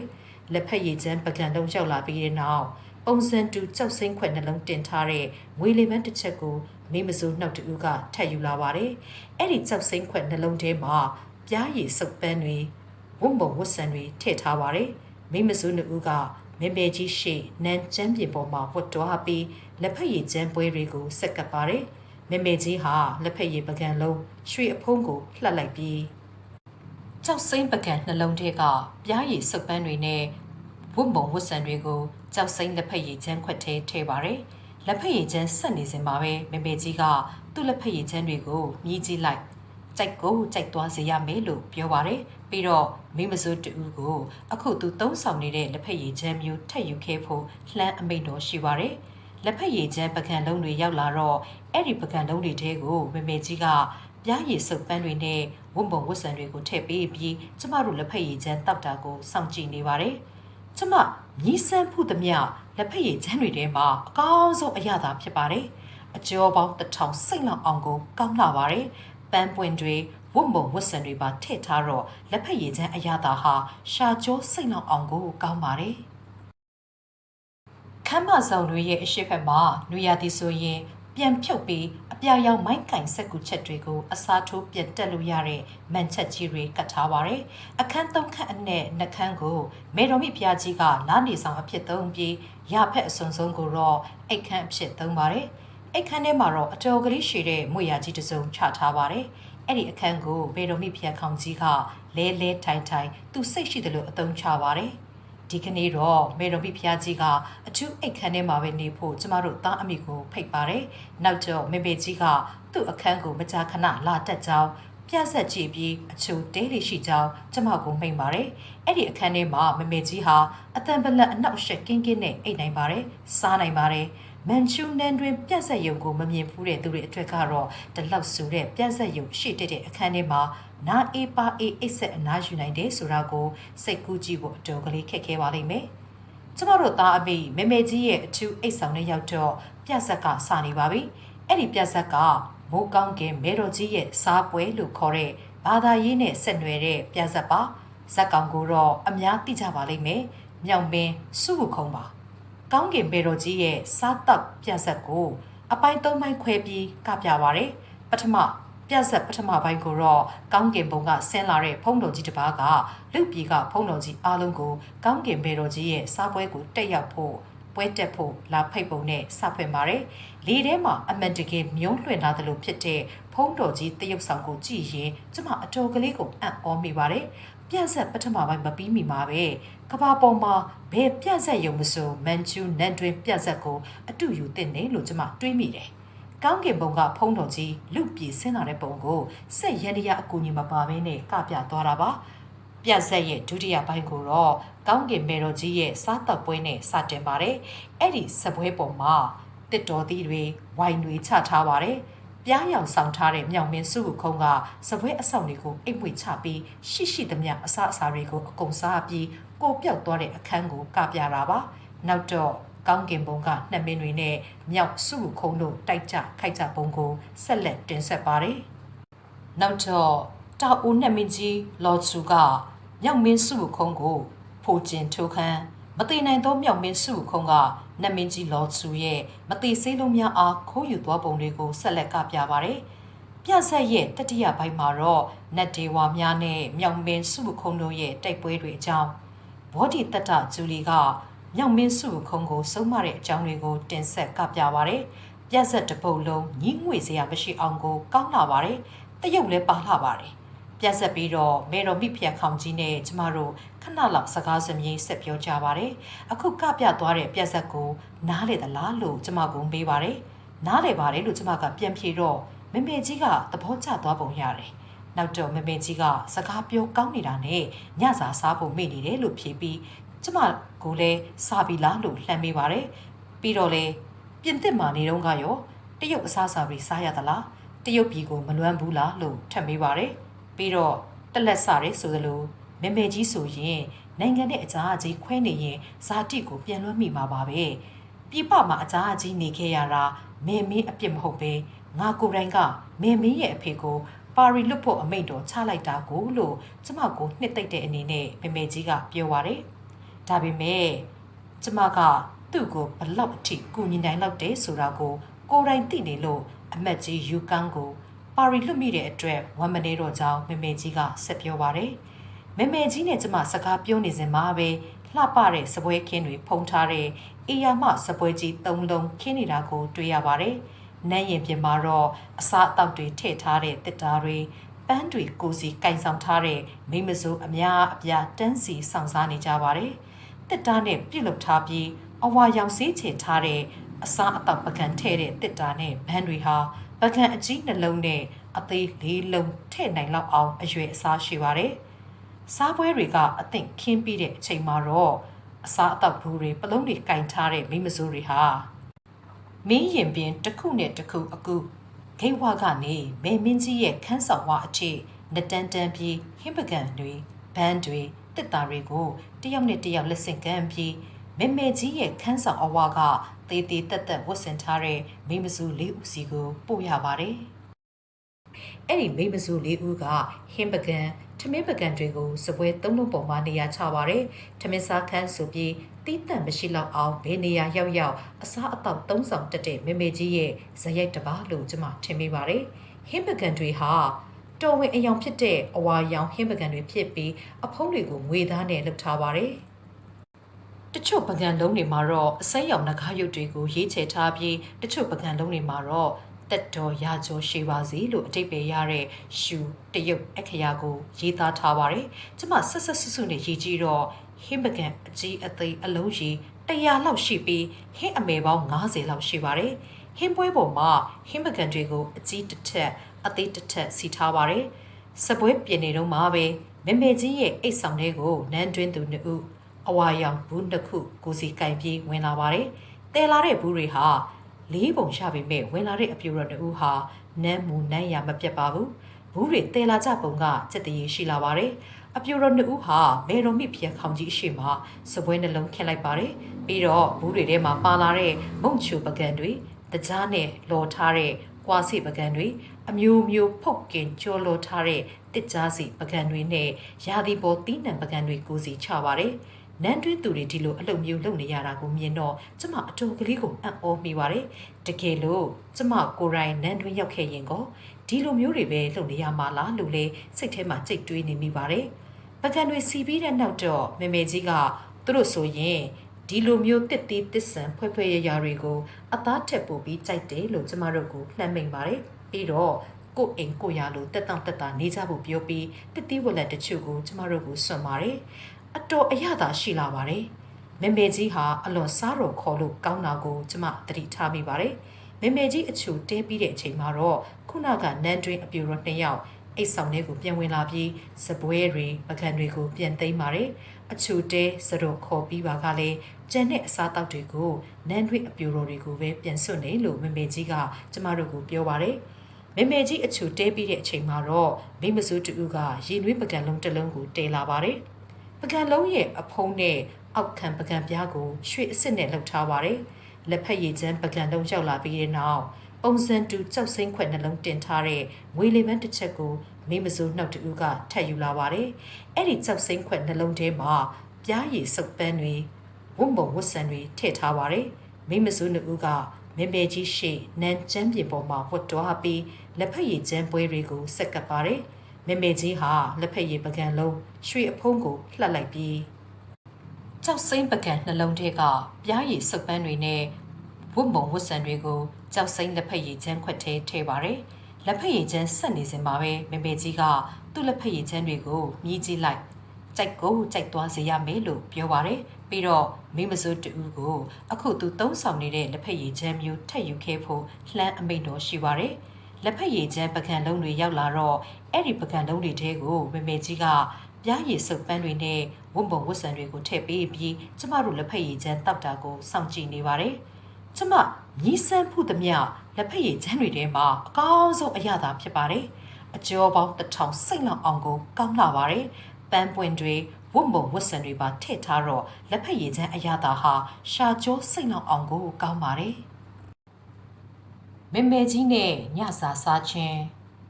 လက်ဖက်ရည်ချမ်းတောက်ပြီးတဲ့နောက်မှာမေမေကြီးဟာညစာပြင်ထားတဲ့တစ်ဖက်ခန်းစီကိုထပ်ခေါ်သွားပါတယ်မေမေကြီးဟာအခုနလေးကတင်တော်တော်ကလေးစားထားပြီးပါပြီထပ်စားနိုင်ပါဦးမလားလို့ကျမတွေးနေမိပါတယ်ကျမအတွေးမှန်မကြမိပါပဲမျက်ဝါးထင်ထင်တွေးလိုက်ရပါတယ်ညစာစားခန်းရောက်တော့မေတော်ကြီးဟာဟင်းပကံလုံးအဖုံးတွေအားလုံးကိုဖွင့်ဖို့လက်သုံးတော်တွေကိုညွှန်ကြားပါတယ်ပြီးတော့စပွဲရှိတဲ့ကလတ်ထိုင်ပေါ်မှာမေမေကြီးကထိုင်ချလိုက်ပြီးကျမတို့အပါအဝင်ကျန်တဲ့သူအားလုံးကိုစပွဲချေရင်မှာပတ်တက်ရကြဖို့ပြောပါတယ်ပြီးတော့ပုံမှန်ဆိုရင်ညစာစားရင်မင်းကြီးကအတူရှိနေတတ်တယ်ဒါပေမဲ့ကျမတို့သားမိ3ဦးနဲ့စိမ့်နေတော့အိုတိုအန်တန်ဖြစ်နေလို့ဒီကနေ့တော့မလာတော့ဘူးနောက်တော့လေအိုတိုအန်တန်ဖြစ်တာတွေပျောက်သွားမှာပါလို့မေမေကြီးကပိန်ပါတယ်ပြီးတော့ကျမတို့3ဦးလည်းသူနဲ့အတူစားရမယ်လို့မိန့်ပါတယ်ဒါဟာမန်ချူနန္ဒလီအရာကျမတို့ကိုအထူးအခွင့်အရေးပေးသနာလိုက်တာပါဒါကြောင့်မို့လို့လေကျမတို့သားအမိ3ဦးဟာကျမ်းပြေပေါ်မှာပစစ်တုပ်ပြီးမေမေကြီးကိုအယူအသေးပြုလိုက်ကြပါတယ်ပစစ်တုပ်ဦးတိုင်အယူအသေးပေးရတဲ့အလုပ်ဟာကျမတို့အတွက်ပထမပိုင်းမှာပင်ပန်းလှပေမဲ့နောက်ပိုင်းမှာတော့တဖြည်းဖြည်းကျင့်သားရလာတဲ့အလုပ်တစ်ခုဖြစ်လာပါတယ်စားမယ့်အချိန်ရောက်တော့ကျမတို့သားအမိ3ဦးကိုလည်းပကံတွေမွေတူမွေစွန်းတွေပေးဖို့မေမေကြီးကမိမစိုးတွေကိုလှမ်းခိုင်းပါတယ်အတူစားတယ်ဆိုပေမဲ့ကျမတို့ကမဲတော်ကြီးနဲ့အတူထိုင်လို့မရပါဘူးမတ်တက်ရက်ပြီးစားကြရတာပါနန်းတွင်းတလေထုံးစံအရာမေမေကြီးရဲ့စားပွဲမှာမိဖုရားတော်ထိုင်ခွင့်မရှိပါဘူးဘိုးဘေးတွေချထားတဲ့နန်းတွင်းဥပဒေတွေကိုဖောက်ဖျက်လို့မရတဲ့အတွက်စိတ်မကောင်းဘူးလို့မေမေကြီးကကျမတို့ကိုမိန့်ပါတယ်ပြီးတော့နန်းတွင်းသူတွေကိုဒါမျိုးဆက်ဆံတာရိုင်းဆိုင်တယ်လို့နိုင်ငံခြားသားတွေကထင်မှသိကြတယ်။ဒါကြောင့်နိုင်ငံခြားသားတွေကိုလည်းမန်ချူနန်းတွင်းထုံးစံတွေမသိစေချင်ဘူးလို့ပြောပါရယ်။ပြီးတော့နိုင်ငံခြားသားတွေနန်းတွင်းမှာသူဘလို့နေတယ်ဆိုတာမသိစေဖို့အတွက်နိုင်ငံခြားသားတွေနဲ့တွေ့ဆုံပွဲတိုင်းပုံစံတွေပြောင်းပြီးတွေ့တတ်တယ်လို့မေမေကြီးကဆက်ပြောပါရယ်။ကျမမေမေဖက်လှည့်ပြီးမေမေကြီးစကားပြောနေတော့မှကျမကတော့မေမေကြီးဘလောက်ဆက်စားနိုင်အောင်မလဲလို့စောင့်ကြည့်နေပါတယ်အမေသားကိုမန်ချူနန်းတွင်မှာစားလို့မရပါဘူးဝန်ဆောင်တက်တဝါတွေဖြစ်တဲ့အတွက်နွားတက်တဝါကိုတက်ဖြတ်စားသုံးတာဟာအပြစ်ကြီးတစ်ခုဆိုပြီးနန်းတွင်ပြည့်ညက်ချက်ရှိပါတယ်ဒီတော့မေမေကြီးရဲ့ဟင်းပွဲတွေထဲမှာအမေသားဟင်းမပါပဲဝက်သားတူသားကြိတ်ငှက်သားနဲ့ငါတတိဟင်းရွက်တွေအဓိကချက်ပါတယ်မေမေကြီးရဲ့ညစာအတွက်ဝတ်သားတစ်မျိုးရဲကိုပဲပုံစံ10မျိုးလောက်နဲ့ချက်ပြုတ်ကြော်လို့ပေးထားပါတယ်။ကြက်သွန်နဲ့ချက်တဲ့ဝတ်သားဟင်းတစ်မျိုးကိုတော့မေမေကြီးအတော်ကြိုက်ပုံရပါတယ်။ပြီးတော့ကြက်သားမဲသားတွေကိုလည်းပုံစံအမျိုးမျိုးနဲ့ချက်ပြုတ်ထားပါတယ်။စပွဲအလယ်မှာတော့အချင်းတစ်ပေးလောက်ရှိတဲ့အဝါရောင်ကျွေးပကံချက်ကြီးတစ်ချက်ရှိပြီးကြက်တကောင်မဲတကောင်နဲ့ငမန်းတောင်ဟင်းချူစွပ်ပြုတ်တွေကိုတွေ့ရပါတယ်။မန်ချူရီဟာထမင်းစားလီစားတာမရှိဘဲပေါင်မုတ်ကိုတော့အလွန်ကြိုက်ပါတယ်ဒီနေ့မေတော်ကြီးရဲ့ညစားတွေထဲမှာလည်းပုံစံအမျိုးမျိုးစီမံထားတဲ့ပေါင်မုတ်အမျိုးမျိုးကိုလည်းတွေ့ရပါတယ်ပြီးတော့အရသာထူးတဲ့ဟင်းနေရာတွေလည်းအများကြီးတည်ခင်းထားပါတယ်ကျမကတော့တိတ်မစားနိုင်ပါဘူးမေမေကြီးညစာဘလောက်စားနေတယ်လေဆိုတာကိုပဲစောင့်ကြည့်ရင်ပြောသမျှအားစိုက်နားထောင်ရင်အလုပ်ရှုံနေပါတယ်မေမေကြီးကတော့စားနေတယ်လောက်စားလို့တော့မိတ်ရှာပါတယ်စားတော့ပြီးတော့မေမေကြီးကစပွဲကထပြီးသူ့ရဲ့အိတ်ဆောင်ဖက်လိုက်ခဲ့ရင် မိဖုရားနဲ့နန်းတွင်းသူတွေဘလို့စားကြတယ်ဆိုတာကိုတွေ့လိုက်မယ်လို့ကျမတို့ကပြောပါတယ်မေမေကြီးနဲ့အတူစားပြီးအဆောင်နှစ်ဆောင်ကြားကတကားဝကနေတစင်အိတ်ဆောင်ဖက်ကိုလှမ်းကြည့်လိုက်တော့မိဖုရားနဲ့နန်းတွင်းသူတွေစားတောက်နေတာကိုတွေ့ရပါတယ်မိဖုရားကိုယ်တိုင်နဲ့နန်းတွင်းသူအားလုံးဟာစပွဲဝိုင်းဘေးမှာပတ်ပတ်လေးမှတ်တရက်ပြီးစားတောက်နေတာကိုတွေ့ရပါတယ်သူတို့မှထိုင်စားခွင့်မရှိပါဘူးနောက်တော့ပြက်ဆက်ယုံကဒန်ဒါရီပုံပြင်ဇက်လန်းတွေကိုစက်ကပါတယ်ဒါပေမဲ့ပထမဆုံးကြည့်ခဲ့ရတဲ့ပြက်ဆက်လောက်စိတ်ဝင်စားဖို့မကောင်းတော့ပါဘူးမေမေကြီးကတော့အိတ်ဆောင်တလွန်တော်ပေါ်မှာထိုင်နေပါတယ်ပြီးတော့မိမစိုးတူကိုသူ့အတွက်နဲ့ကျမတို့အတွက်လက်ဖက်ရည်ချမ်းတစ်ခွက်စီယူလာဖို့အမိန့်ချပါတယ်မေမေကြီးကဒီလိုအရေးပေးဆက်ဆံတဲ့အတွက်ကျမဘလောက်ပျော်မိသလဲဆိုတာဘယ်သူမဆိုစိတ်ကူးကြည့်လို့ရမှာပါတရုတ်ပြည်မှာပြည်သူတွေကဘရင်မေတော်ကြီးဧကရစ်စီရှိကိုရေမြင့်ရှင်အဖြစ်မှတ်ယူထားကြတာပါဒီတော့မေမေကြီးစီရှိရဲ့အမိန့်ဟာဥပဒေပါပဲမေမေကြီးနဲ့စကားပြောမယ်ဆိုရင်ဘယ်သူကမှမျက်လုံးမောကြည့်လို့မရပါဘူးမန်ချူနန်းတွင်းရဲ့ဒလိထုံးစံအရာဒါဟာဘလောက်ယူကျူးလေးစားတယ်ဆိုတာပြတဲ့သဘောပါပဲကျမကတော့လွန်ကဲနှုတ်တဲ့ဒလိထုံးစံတွေဟာအထူးဆန်းဆုံးလို့ပဲတွေးမိပါတယ်ဘရင်မေတော်ကြီးဧကရစ်စီရှိဟာအလွန်စိတ်မှန်ကြီးတယ်လို့ကျမတို့ကြားဖူးပါတယ်ဒါပေမဲ့ကျမတို့မြင်နေရတာကစက်တရေရှိတဲ့ကျင်နာတတ်တဲ့မိခင်တပွဲစကားဆိုတတ်တဲ့ဧကရီမိဖုရားတစ်ပါးပါကျမတို့ကြားဖူးတဲ့သတင်းတွေမှားများမှားနေပြီလားလို့ကျမတွေးမိပါတယ်ခဏလောက်နားပြီးတော့မေတော်ကြီးကကျမတို့ပီကင်းကိုပြန်ဖို့ချိန်တန်ပြီလို့မေမေကြီးကပြောပါတယ်တကယ်တမ်းပြောရရင်တော့အချိန်တောင်လှည့်နေပါပြီမေမေကြီးဟာကျမတို့အတွက်တစ်သီးတွေမုံတွေထည့်ထားတဲ့အဝါရောင်တစ်တာ8လုံးအိမ်ပြန်လက်ဆောင်ပေးပါတယ်ပြီးတော့ကျမတို့ဖေဖေအမတ်ကြီးယူကန်ကျန်းမာရေးတတိထားဖို့ကိုလည်းမိမိကိုအမှာပါပါတယ်ပြီးတော့ဖေဖေအတွက်တစ်သီးနဲ့မုံထည့်ထားတဲ့တစ်တာ8လုံးထပ်ပြီးပေးသနာပါတယ်ပါရီကပြန်လာကြတဲ့ကတရှောင်ရှောင်ဖြစ်နေတဲ့ဖေဖေနဲ့ဒီမုတ်တွေတဲ့မှတဲ့ပါမလားလို့ကျမတွေးမိပါတယ်ဒါပေမဲ့ဒီမုတ်တွေကြောင့်ကျမ်းမာရေးထိခိုက်စေနိုင်တာတော့မှမေမေကြီးရဲ့စေတနာမြတ်တာအပေါ်ဖေဖေကကျေးဇူးတင်မယ်ဆိုတာကျမသိနေခဲ့ပါတယ်အများသိပြီးဖြစ်တဲ့အတိုင်းမေမေကြီးလက်ဆောင်ပေးတဲ့အခါဒူထောက်ဦးတိုက်အယူအသေးပေးရတာမန်ချူနန်းတွင်ထုံးစံပါဒါကြောင့်ကျမတို့ကိုမုံဘူးလေးတွေလက်ဆောင်ပေးတော့ကျမတို့ကလည်းနန်းတွင်ထုံးစံအတိုင်းမေမေကြီးကိုဦးတိုက်အယူအသေးပြုကြပါတယ်ကျမတို့နန်းမြို့ကထွက်ခါနီးတော့မေမေကြီးကကျမတို့မိသားစုကိုသူသဘောကျတယ်လို့ပြောပြီးကျမတို့ကိုလည်းနန်းတွင်မှာနန်းတွင်သူများအဖြစ်ထားချင်တယ်လို့ဆိုပါတယ်ဒါဟာရှာရှာပပအခွင့်အရေးတစ်ခုထပ်ပေးလိုက်တာပါဒီတော့ကျမတို့လည်းမေမေကြီးရဲ့မေတ္တာတရားကိုကျေးဇူးတင်ကြောင်းပြတဲ့အနေနဲ့ကျမ်းပြေပေါ်မှာထပ်ပြီးဦးတိုက်အယူအသေးပြုကြပါတယ်ပြီးတော့မေမေကြီးကနန်းတွင်ကိုကျမတို့ပြန်လာရင်နေရမယ့်ဆိုင်အိမ်ကိုပြပါတယ်နေ့ရက်3ရက်အတွင်းပြန်လာဖို့နဲ့အဝတ်အစားနဲ့ကိုယ်ပိုင်အသုံးအဆောင်တွေသာယူလာဖို့လည်းအမိန့်ချပါတယ်နန်းတွင်းကိုပြန်လာရင်ကျမတို့နေရမယ့်ဆိုင်အိမ်ကစီရှိမေမေကြီးရဲ့အထူးနန်းဆောင်လက်ရဖက်မှာရှိပြီးကျေဝန်းနဲ့အခန်း၄ခန်းပါတဲ့ခန်းဆောင်ပါထာဝရချမ်းသာနန်းတော်လို့အမည်ပေးထားတဲ့စီရှိမေမေရဲ့အထူးနန်းဆောင်ဟာရေကန်ကြီးတစ်ခုရဲ့အစွန်းမှာစောက်ထားပါတယ်စီရှိမေမေဟာအဲ့ဒီထာဝရချမ်းသာနန်းတော်မှာပဲစာဖတ်တယ်အနားယူပါတယ်စိတ်ပျော်နေတဲ့အချိန်မျိုးဆိုရင်ရေကန်ထဲမှာလေးစီးတက်ပါတယ်ထာဝရချမ်းသာစံနန်းတော်မှာအခန်းပေါင်းများစွာရှိပြီးအဲ့ဒီအခန်းအားလုံးကိုတောက်ဆိတ်ဆိတ်အသုံးပြုထားပါတယ်နန်းတွင်းရောက်ရင်ကျမတို့နေရမယ့်အခန်းဆောင်ကိုတွေ့ပြီးတဲ့နောက်မှာတော့ကျမတို့သားအမေဟာနန်းမြို့ကနေခွာပြီးညီးငွေဖွယ်အိမ်အပြန်ခရီးရှည်ကြီးကိုစတင်လိုက်ပါတော့တယ်ပီကင်းအိမ်ပြန်ရောက်တော့ကျမတို့မှာထပ်ပြီးအံ့ဩရပြန်ပါတယ်အိမ်မှာနန်းတွင်မိမဆိုးအများအပြားကကျမတို့ပြန်အရောက်ကိုစောင့်နေကြပါတယ်သူတို့နဲ့အတူစီရှိမိဧကရစ်မိဖုရားကြီးလက်ဆောင်ပေးလိုက်တဲ့နန်းတွင်3ဖဲထဲလှိတ်လေးလက်ကိုတွေ့လိုက်ရပါတယ်ဒီတော့နန်းတွင်ဒလိထုံးစံအရမေမေကြီးရှေ့မောက်တွင်မဟုတ်တော့ပေမဲ့လက်ဆောင်ပစ္စည်းများကိုကျမတို့ထပ်ပြီးဦးတိုက်အယူအသေးပြုကြရပြန်ပါတယ်ဒီနေရာမှာထုံးစံတစ်ခုရှိပါတယ်ဒါကတော့နန်းတွင်မိမဆိုးတွေကိုလက်ဆောင်ပြန်ကမ်းရတာပါဒီတော့ကျမတို့ကမေမေကြီးရဲ့လက်ဆောင်ကိုတကူးတကလာပုတ်ပေးကြတဲ့မိမဆိုးတွေကိုငွေစ30စီလက်ဆောင်အဖြစ်ပေးပစ်လိုက်ပါတယ်နောက်တစ်ခုထပ်သိလိုက်ရတာကနန်းတွင်မိမဆိုးတွေဟာနန်းတော်ကိုပြန်ရောက်ရင်မေမေကြီးရဲ့လက်ဆောင်ကိုလက်ခံတဲ့သူကဘလောက်အထိယိုသေးလေးစားကြောင်းပြတယ်ပြီးတော့သူတို့ကိုဘာပြန်ပေးတယ်ဆိုတာတွေကိုမေမေကြီးစီပြန်ပြီးတန်တော်ဦးတင်ကြရတယ်ဆိုတာပါပဲ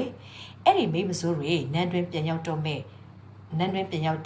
မေ မေမေကြီးကကျမတို့အိမ်အကြောင်းကိုမေးပြီးကျမမိသားစုသူ့အပေါ်ထားတဲ့သဘောထားတွေကိုပြန်မေးတယ်လို့သိရပါတယ်မိမစိုးတွေဟာအလွန်ပါဆက်ဖွာတဲ့သူတွေပါကျမတို့နန်းတွင်ပြန်ရောက်တော့နန်းတွင်ထဲစရောက်တဲ့အချိန်ကကျမတို့နဲ့ပတ်သက်ပြီးမေမေကြီးကဘာတွေပြောခဲ့တယ်လဲဆိုတာတွေကိုမိမစိုးတွေကအကုန်ပြန်ပြောပြပါတယ်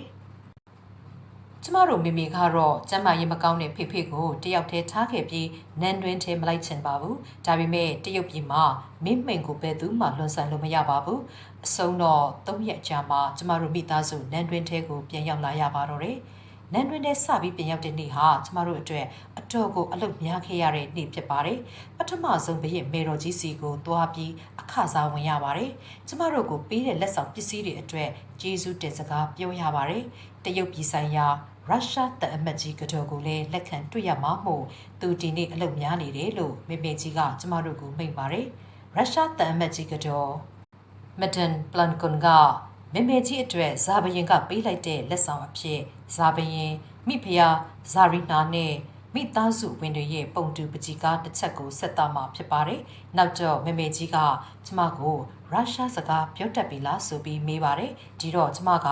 ရုရှားစကားကိုမပြောတတ်ကြောင်းဒါပေမဲ့ရုရှားအများစုကတော့ပြင်သစ်စကားပြောနိုင်ကြောင်းပြန်လျှောက်တင်လိုက်ပါတယ်။ကျမကအဲ့ဒီလိုဖြေနေတဲ့အချိန်မှာဘရင်မေတော်ကြီးဟာနန်းတွင်းသူတွေကတူကိုဆူဆူဝါဝါစိုက်ကြည့်နေပါတယ်။ဧကနာတော့ဘရင်မေတော်ကြီးကိုနန်းတွင်းသူတူကတော့တခုခုညာထားပြီလို့ကျမထင်လိုက်ပါတယ်။ဘယ်လောက်မှမကြားလိုက်ပါဘူး။ကျမထင်ထားတဲ့အတိုင်းပါပဲ။နိုင်ငံခြားဘာသာစကားမပြောတတ်ပဲပြောတတ်ခြင်းရောင်ဆောင်ထားတဲ့နန်းတွင်းတူ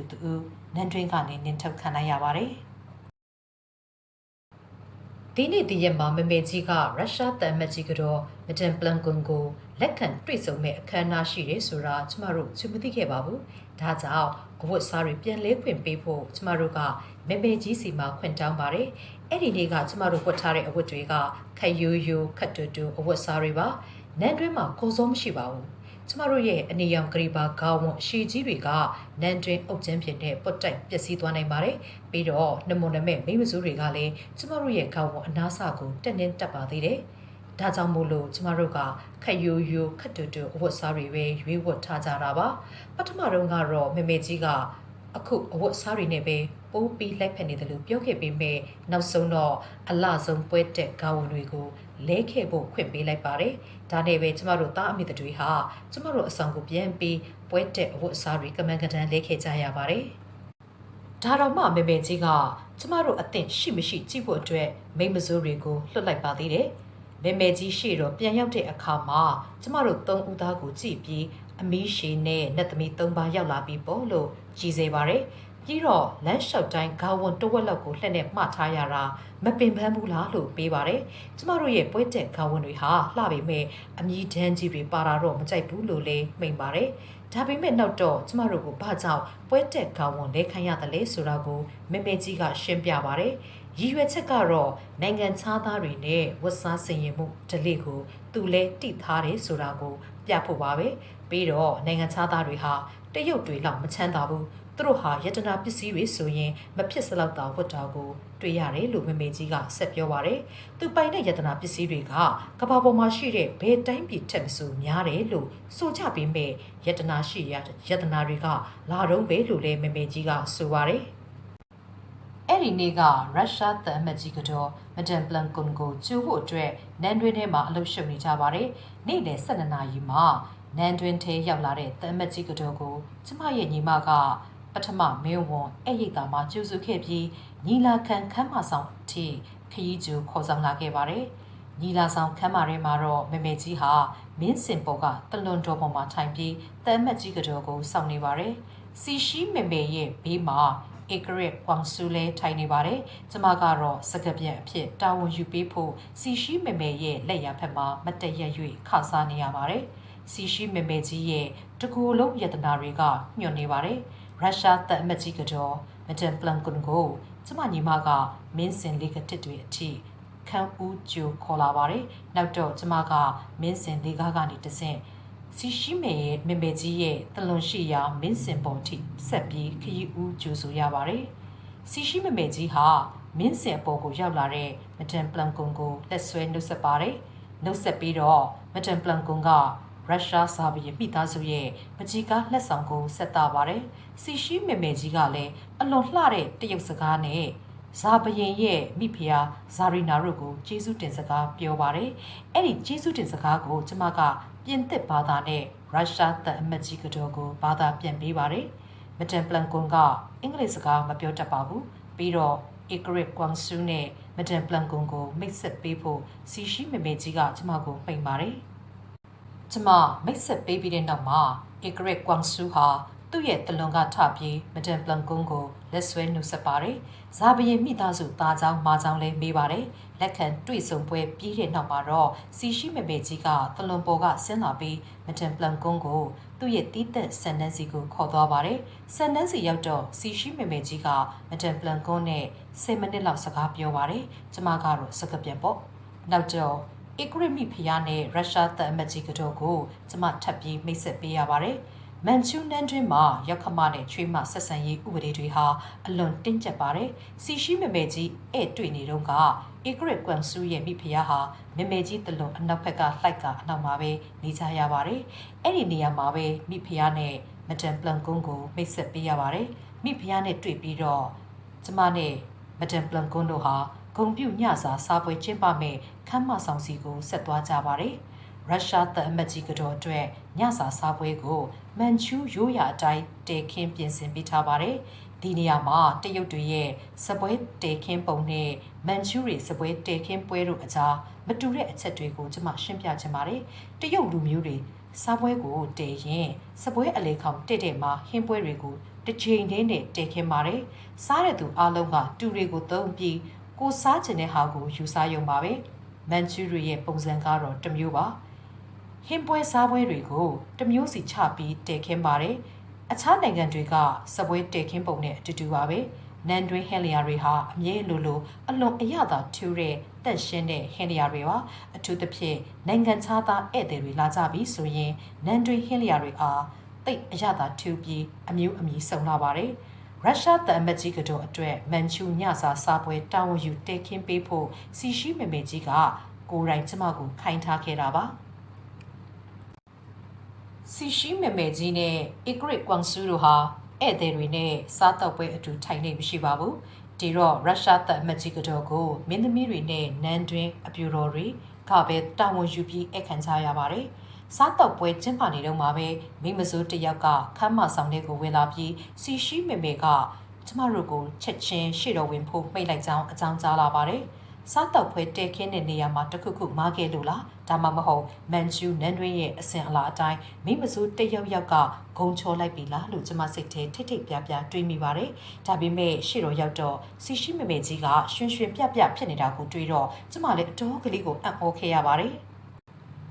ရုရှားတန်အမတ်ကြီးကတော့မတန်ပလန်ကွန်းဟာနန်တွင်ထဲရောက်ဖို့တဲ့အခြားနိုင်ငံခြားမူကြီးမှတ်ကြီးကတော့တွေလို့မဟုတ်ပဲသိရင်ကြီးတယ်လို့စီရှိမေမေကကျမကိုပြောပါတယ်ပြီးတော့နန်တော်ထဲရောက်ခဲ့ဖို့တဲ့အချို့နိုင်ငံခြားမူကြီးမှတ်ကြီးကတော့တွေဆိုရင်ကျမတို့ကိုတရုတ်လူမျိုးတွေပဲလို့ထင်နေပြီးအထက်စီးကနေဆက်ဆံခြင်းပုံရတယ်လို့စီရှိမေမေကြီးကစမိန်ပါတယ်စီရှိမေမေကြီးကနန်တွင်ထဲရောက်လာတဲ့နိုင်ငံခြားမူကြီးမှတ်ရာကတော့တွေကိုသူ့ဘက်ကဘလောက်ရိုင်းပြရင်ရင်ကြီးကြီးဆက်ဆံတတ်ပါတယ်ဒါပေမဲ့အဲ့ဒီကတော့တွေပြန်သွားရင်ဘယ်သူကကောင်းတယ်ဘယ်သူကဆိုးတယ်ဆိုတာကိုတော့ကျမတို့ကိုပြောပြတတ်ပါတယ်ဂုံပြူညစာစားပွဲပြီးတော့ရုရှားတန်မကြီးကတော့မတန်ပလန်ကွန်ကစီရှိမေမေကြီးကိုအလွန်ကျေးဇူးတင်ကြောင်းကျမကိုပြောပါတယ်နန်တွင်ထဲကမတန်ပလန်ကွန်ထွက်ခွာသွားတော့ကျမတို့ကသူ့ရဲ့ဝေါ်ရင်ကိုစောင့်နေတဲ့မင်းဝန်းအခြေကိုလိုက်ပို့ပေးကြရပါတယ်စီရှိမေမေကြီးကနန်တွင်ထဲကလာတဲ့ဧည့်သည်တွေနဲ့ပတ်သက်ပြီးစီမင်းစည်းကမ်းတရက်ချထားပါတယ်အဲ့ဒီစီမင်းကတော့ဧည့်သည်အားလုံးပြန်တာနဲ့ကျမတို့ကရှေ့တော့ပြန်ဝင်ပြီးဧည့်သည်တွေနဲ့ပတ်သက်ပြီးကျုံခဲ့ရသမျှကိုပြန်ပြီးတန်တော်ဦးတင်ကြရတာပါပဲစီရှိမေမေကြီးကလည်းမိမသားပြီးဆက်စုတက်တဲ့သဘာဝရှိပါတယ်စီရှိမေမေကြီးဟာကျမစကပြန်အဖြစ်တာဝန်ယူပေးခဲ့တာကိုသဘောတွေ့နေပါတယ်နန်းတွင်းလာတဲ့နိုင်ငံခြားသားမူကြီးမှတ်ရကတော်တွေဟာကိုပိုင်စကပြန်တွေခေါ်လာတက်ကြပါတယ်တခါတလေအပြင်ကပါလာတဲ့စကပြန်တွေဟာတရုတ်လေထံဂရိုင်းမကြတော့စီရှိမေမေကြီးဟာနားထွေးတွားတတ်ပါတယ်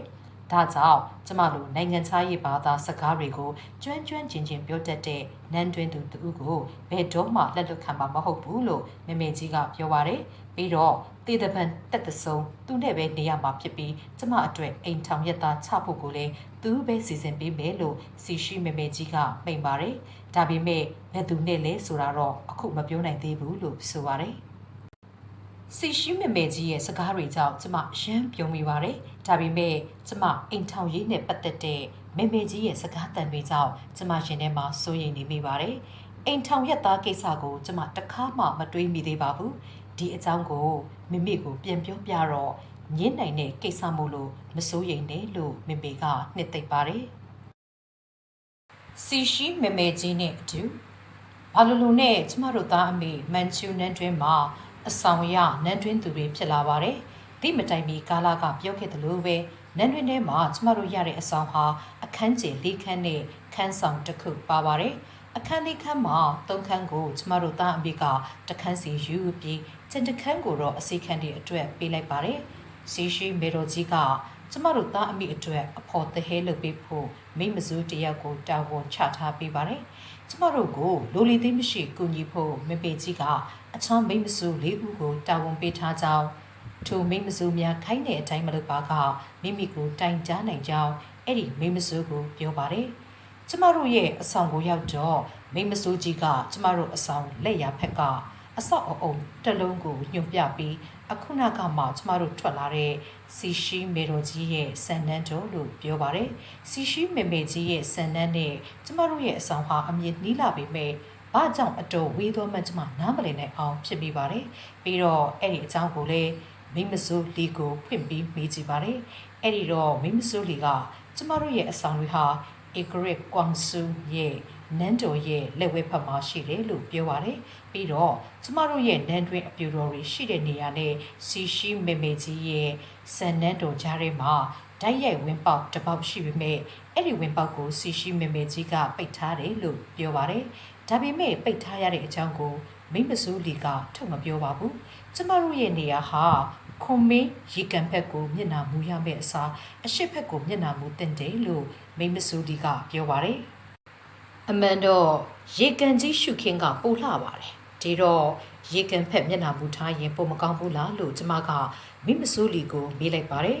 မိမစိုးလီကပြုံးပါတယ်ပြီးတော့နန်းတွင်ဆိုတာဘလောက်ရှုပ်တယ်လဲမသိခင်ကျမတို့အနေနဲ့အများကြီးသင်ယူဖို့နားလည်ဖို့လိုတယ်လို့လီကပြောပါတယ်သူ့စကားကြောင့်အံ့အားသင့်ခဲ့ရပေမဲ့ကျမဘာမေးကုန်မှဆက်မမေးတော့ပါဘူးဒါပေမဲ့မပြီးသေးပါဘူးဧကရစ်ကွမ်ဆူရဲ့နန်းတော်ဟာကျမတို့နန်းတွင်အပြူတော်ဆောင်တွေရဲ့အနောက်ဘက်လေးမှာပင်ရှိကြောင်းမိမစိုးလီကပြောပါတယ်ဧကရစ်ကွမ်ဆူရဲ့နန်းဆောင်ကစီရှိမေမေကြီးရဲ့နန်းဆောင်နဲ့ပုံစံချင်းအတူတူပါပဲကျမတို့လှမ်းကြည့်လိုက်တော့ဧကရစ်နန်းတော်မင်းဝန်းထဲကတစ်ပင်တွေကိုခေါမိုးကိုကြော်ပြီးလှမ်းမြင်နေရပါတယ်ပြီးတော့မိမစိုးစီကဧကရစ်နန်းတော်အနောက်ကနန်းတော်တစ်ဆောင်ကိုထပ်ပြပါတယ်အဲ့ဒီနန်းတော်ကဘရင်မိဖုရားနန်းတော်ဖြစ်ပြီးဘရင်နန်းတော်ထက်ပိုကြီးပေမဲ့ဘရင်နန်းတော်လောက်မမြင်ပါဘူး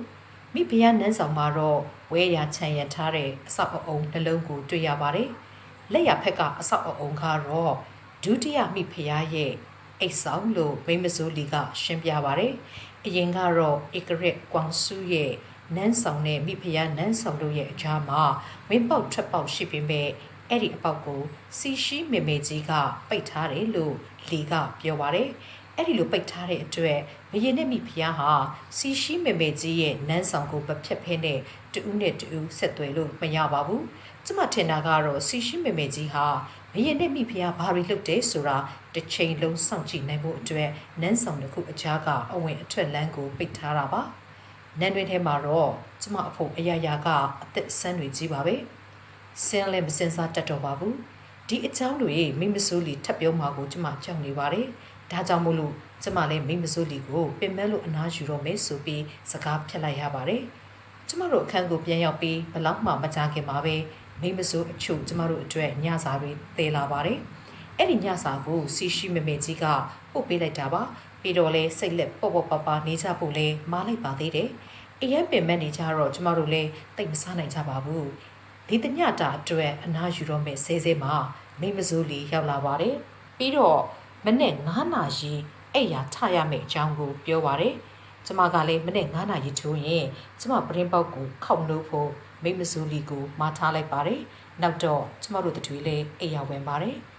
ဒါပေမဲ့တနေ့ကုန်ကြုံခဲ့ရသမျှတယောက်နဲ့တယောက်ဖောက်သေးချလို့မပြီးနိုင်သေးတော့ချက်ချင်းအိတ်လို့မရပါဘူးနောက်ဆုံးမှာတော့ကျမတို့သားအမိမောမောပန်းပန်းနဲ့ပဲအိတ်မောကျသွားပါတယ်မနေ့9နာရီလောက်တကားခောက်တန်ကြတဲ့အချိန်မှာကျမစိတ်ထဲမှာတော့အိတ်မောကြတာဘလောက်မှမကြသေးတယ်လို့ခံစားနေရပါတယ်ကျမအိတ်ရကထတဲ့ပြီးဗရင်းပေါက်ကိုဖွင့်ပြီးအပြင်ကိုလှမ်းကြည့်လိုက်တော့အာယုံပြုတ်နေပါပြီအနီရောင်ရှင့်ရှင့်ကောင်းကင်ကငိမ့်သက်နေတဲ့ရေကန်ကိုအလင်းပြန်ဟပ်နေပါတယ်ရှုခင်းကတော့တကယ့်ကိုချစ်စရာလွမ်းမိုးစရာပါဟိုးခတ်ဝေးဝေးမှာတော့စီရှိမေတော်ကြီးရဲ့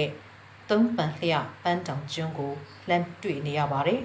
ဒီနောက်တော့ကျမလည်းအဝတ်စားတွေလဲပြီးစီရှိမေမေကြီးရဲ့နန်းဆောင်ကိုသွားရပါတော့တယ်စီရှိမေမေကြီးနန်းဆောင်ကိုရောက်တော့လေသာဆောင်မှာဧကရစ်ကွမ်ဆူရဲ့မိဖုရားထိုင်နေပါတယ်ကျမလည်းဧကရစ်မိဖုရားကိုနှုတ်ဆက်ဂါရဝပြုလိုက်ပါတယ်ပြီးတော့ဧကရစ်ကွမ်ဆူရဲ့ဒုတိယမိဖုရားကိုလည်းတွေ့ရပါတယ်